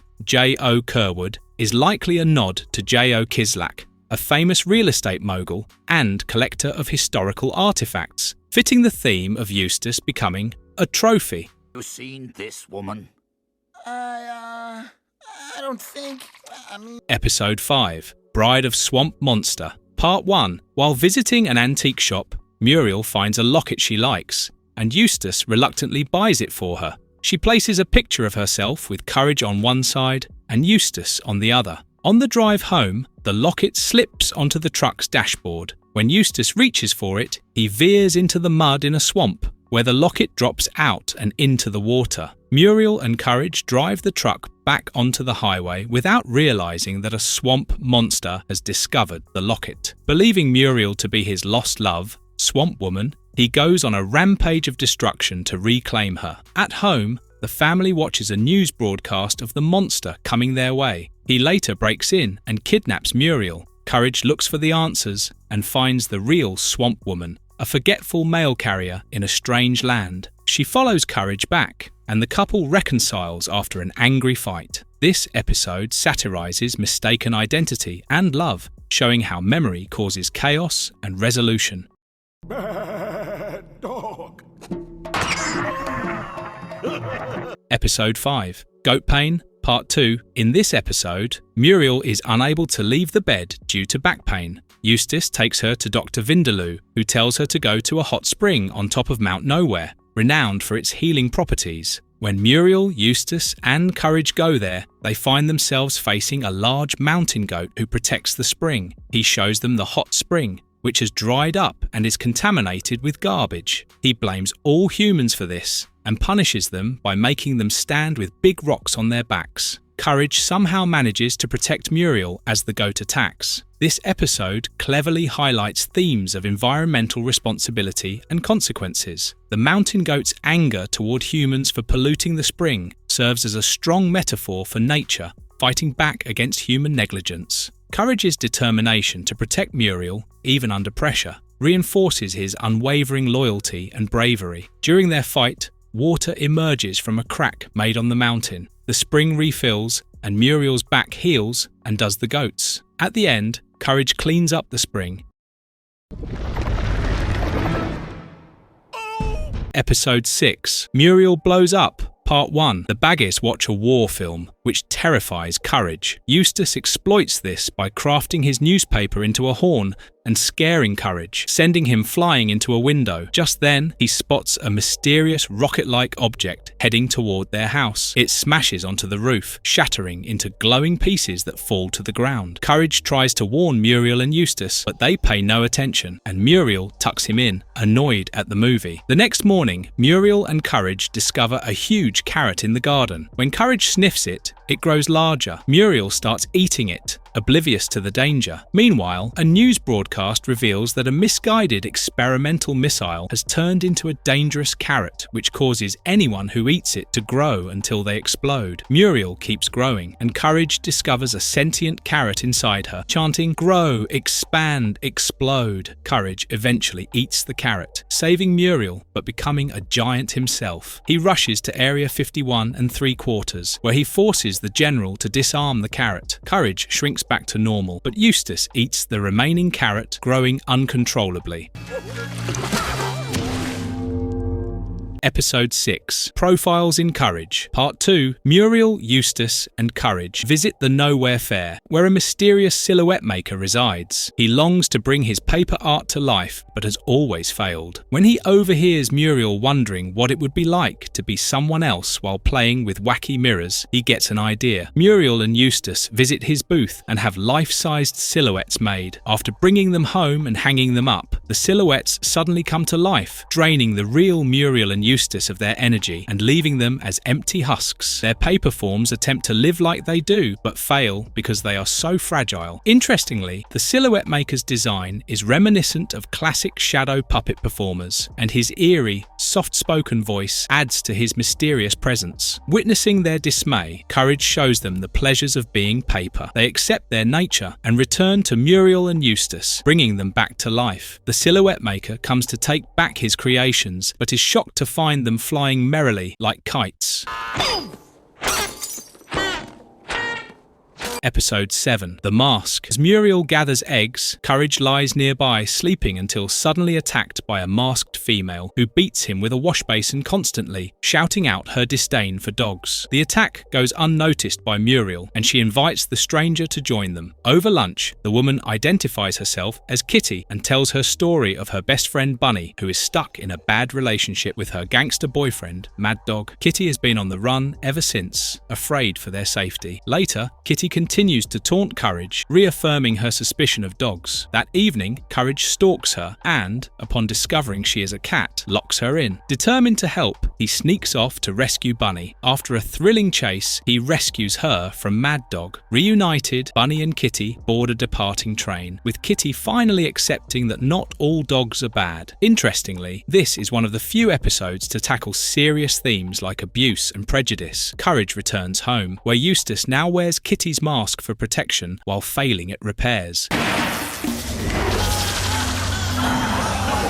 Episode 8. Squatting Tiger, Hidden Dog. Part 1. In this episode, Courage is in China. He is there to save Muriel from the evil Empress and her nephew, Dai Lung, as they want to use her bones to restore lost magic. A noodle vendor helps Courage as he faces a series of challenges, outsmarting a tiger, avoiding poison darts, and overcoming a fire-breathing dragon. When they go to the palace, Courage engages the Empress in battle and defends himself using a mirror that returns her laser beam attacks at her so she dissolves into pieces. The noodle vendor turns out to be the good Empress and restores peace along with the magic silkworm. This episode parodies traditional martial arts movies with motifs of self-discovery, apprenticeship under a sage sensei, and achieving victories through inner fortitude. In the meantime, at the Great Wall, Eustace encounters a tragic end, having his legs devoured by the tiger. Episode 8. Muted Muriel, Part 2. Muriel tries to get Eustace's attention to tell him to buy vinegar, but he won't pay attention to her, being engrossed in his newspaper and TV. When she stands in the way of the screen and calls him stubborn, he tells her he doesn't care about what she thinks. Embarrassed, Muriel decides to stop talking altogether, much to Eustace's amusement, although Courage is upset. Eustace's indifference silences Muriel, leaving her feeling unvalued while he enjoys the quiet, oblivious to the hurt he's caused. The following morning, Eustace instructs Courage to get Muriel cooking, but she does not say a word, sitting and playing her sitar in the basement. Dr. Vindaloo cannot help, so Courage approaches Shirley the medium. She issues a warning that only magical powers can make the silent Muriel talk, and calls in a giant monster starfish that will only stop on Muriel's command. As nowhere is destroyed, Courage pleads with Muriel to utter a single word. When it comes after him, she only shouts his name to halt the destruction. Muriel says Eustace will listen now on, particularly as Courage tapes his mouth closed. Episode 9. Aqua Farmer, Part 1. The Baggies go to Wet World, where Eustace taunts Jojo the dolphin's tricks, challenging him to a race. If he loses, Muriel has to become the sidekick of Jojo. At home, Courage and Muriel practice with Eustace, but he fails until Courage hypnotizes him into a swimmer. During the rematch, Eustace can keep up until Jojo's trainer cheats, causing him to lose confidence. Courage then hypnotizes Jojo and his trainer by mistake, revealing them to be a small fish and lizard. Eustace wins, but becomes fixated on racing, finding himself stuck in a tank at home. The twist is comically played on the idea of breaking out of one's shell. Episode 9. Food of the Dragon, Part 2. Muriel prepares a seafood lunch while Courage, dressed as a pirate, spots a green creature outside, unaware it's a dragon. During lunch, Courage accidentally knocks Eustace's lobster to the floor and the dragon crashes in to eat it, later swallowing Eustace. Muriel and Courage discover the dragon. William cannot fly. They offer flying lessons to prevent him from eating them, but fail. Escaping into a lake, they meet William's brother, who reveals they are water dragons meant to swim and eat fish. Reuniting with his kind, William embraces his true nature, releases Eustace, and celebrates, only for Eustace to get eaten by a flying dragon. Episode 10. Last of the Star Makers, Part 1. A male star maker, a squid, creates stars in space with his mate until a space whale attacks. He sacrifices himself so his mate and their eggs can escape. She lands on Earth near the farmhouse, where Courage befriends her, but Eustace betrays her to the secret department of space squids for money. When they arrive to capture her, Muriel tries to defend her but fails and is jailed too. So Courage rescues them, and the eggs hatch, forming a new constellation. The mother then dissolves into the earth, creating flowers. In the end, Eustace's payment is rocket fuel, launching him into space, where he explodes into a constellation. The episode highlights sacrifice, greed, and renewal, with Courage's compassion saving the Star Maker's species, while Eustace's selfishness leads to his ironic downfall. Episode 10. Son of the Chicken from Outer Space, Part 2. In this episode, the three-headed son of Space Chicken arrives on Earth, tasked by their mother to avenge their father's demise by eliminating Courage. Despite their efforts, they fail to defeat him and despair over not being allowed to go home. Moved by their plight, Courage devises a plan to stage his own defeat, capturing photos that suggest the chickens have succeeded. With these images as proof, the trio returns home, believing their mission accomplished. Episode 11. Courageous Cure, Part 1. Aliens. Captain Lazo and Jay abduct Courage, Muriel, and Eustace, believing that humans hold the key to curing their species' disease, which forces them to beat themselves up until they die. While testing Muriel and Eustace, the disease spreads to them. Courage, immune to the illness, is targeted for hybridization, but he himself mutates into various objects and extracts the antidote. The aliens cure themselves and return Muriel and Courage to Earth, but Eustace is left behind with a space dino. Episode 11. Ball of Revenge, Part 2. Jealous of the attention Muriel gives Courage, Eustace gathers 6 of Courage's worst enemies: Cats, the Black Puddle Queen, Weramola, Luquac, Kajun Fox, and Big Toe, to eliminate him. They trick Muriel, but when she discovers their plan, they chain her up to lure Courage. They all challenge Courage to a dodgeball match, which wounds him. Muriel cheers Courage, who unleashes a scream so powerful it sends most of them into a chasm. Muriel then frees herself, comforts Courage, and punishes Eustace by making him sleep on the floor. That night, Freaky Fred appears on TV, terrifying Courage once more. Episode 12, Cabaret Courage, Part 1. In this episode, inspired by John R. Dilworth's 1994 short Angry Cabaret, the Baggy family visits Hollywood but falls into an underground cabaret run by a giant blob-like creature. He forces them to perform for their freedom. Eustace and Muriel fail, landing in a stomach acid pool, while Courage impresses with a trapeze act. Seeing Courage save his owners, the blob has a heart attack, but Courage revives him, revealing he was once a man disgusted by greed. Freed, Muriel insists on finishing her song, but Daylung interrupts and is dropped through a trapdoor. Episode 12, Wrath of the Librarian, Part 2. While digging outside, Courage finds an overdue library book and is cursed by the librarian when he can't pay the massive late fee. Back home, the curse transforms Eustace into the prickle pirate and Muriel into the pixie, causing a chaotic chase. Eustace fires cannonballs at Muriel and Courage rushes to the library for help. Selling tickets to the fight raises money, but the fee glitches into the billions. Courage angrily slams the book, which fixes the system. Now he has to pay one more penny, which he finds stuck to his foot. The curse lifts, returning Eustace and Muriel to normal in a zoo cage as the librarian whispers, "Shh."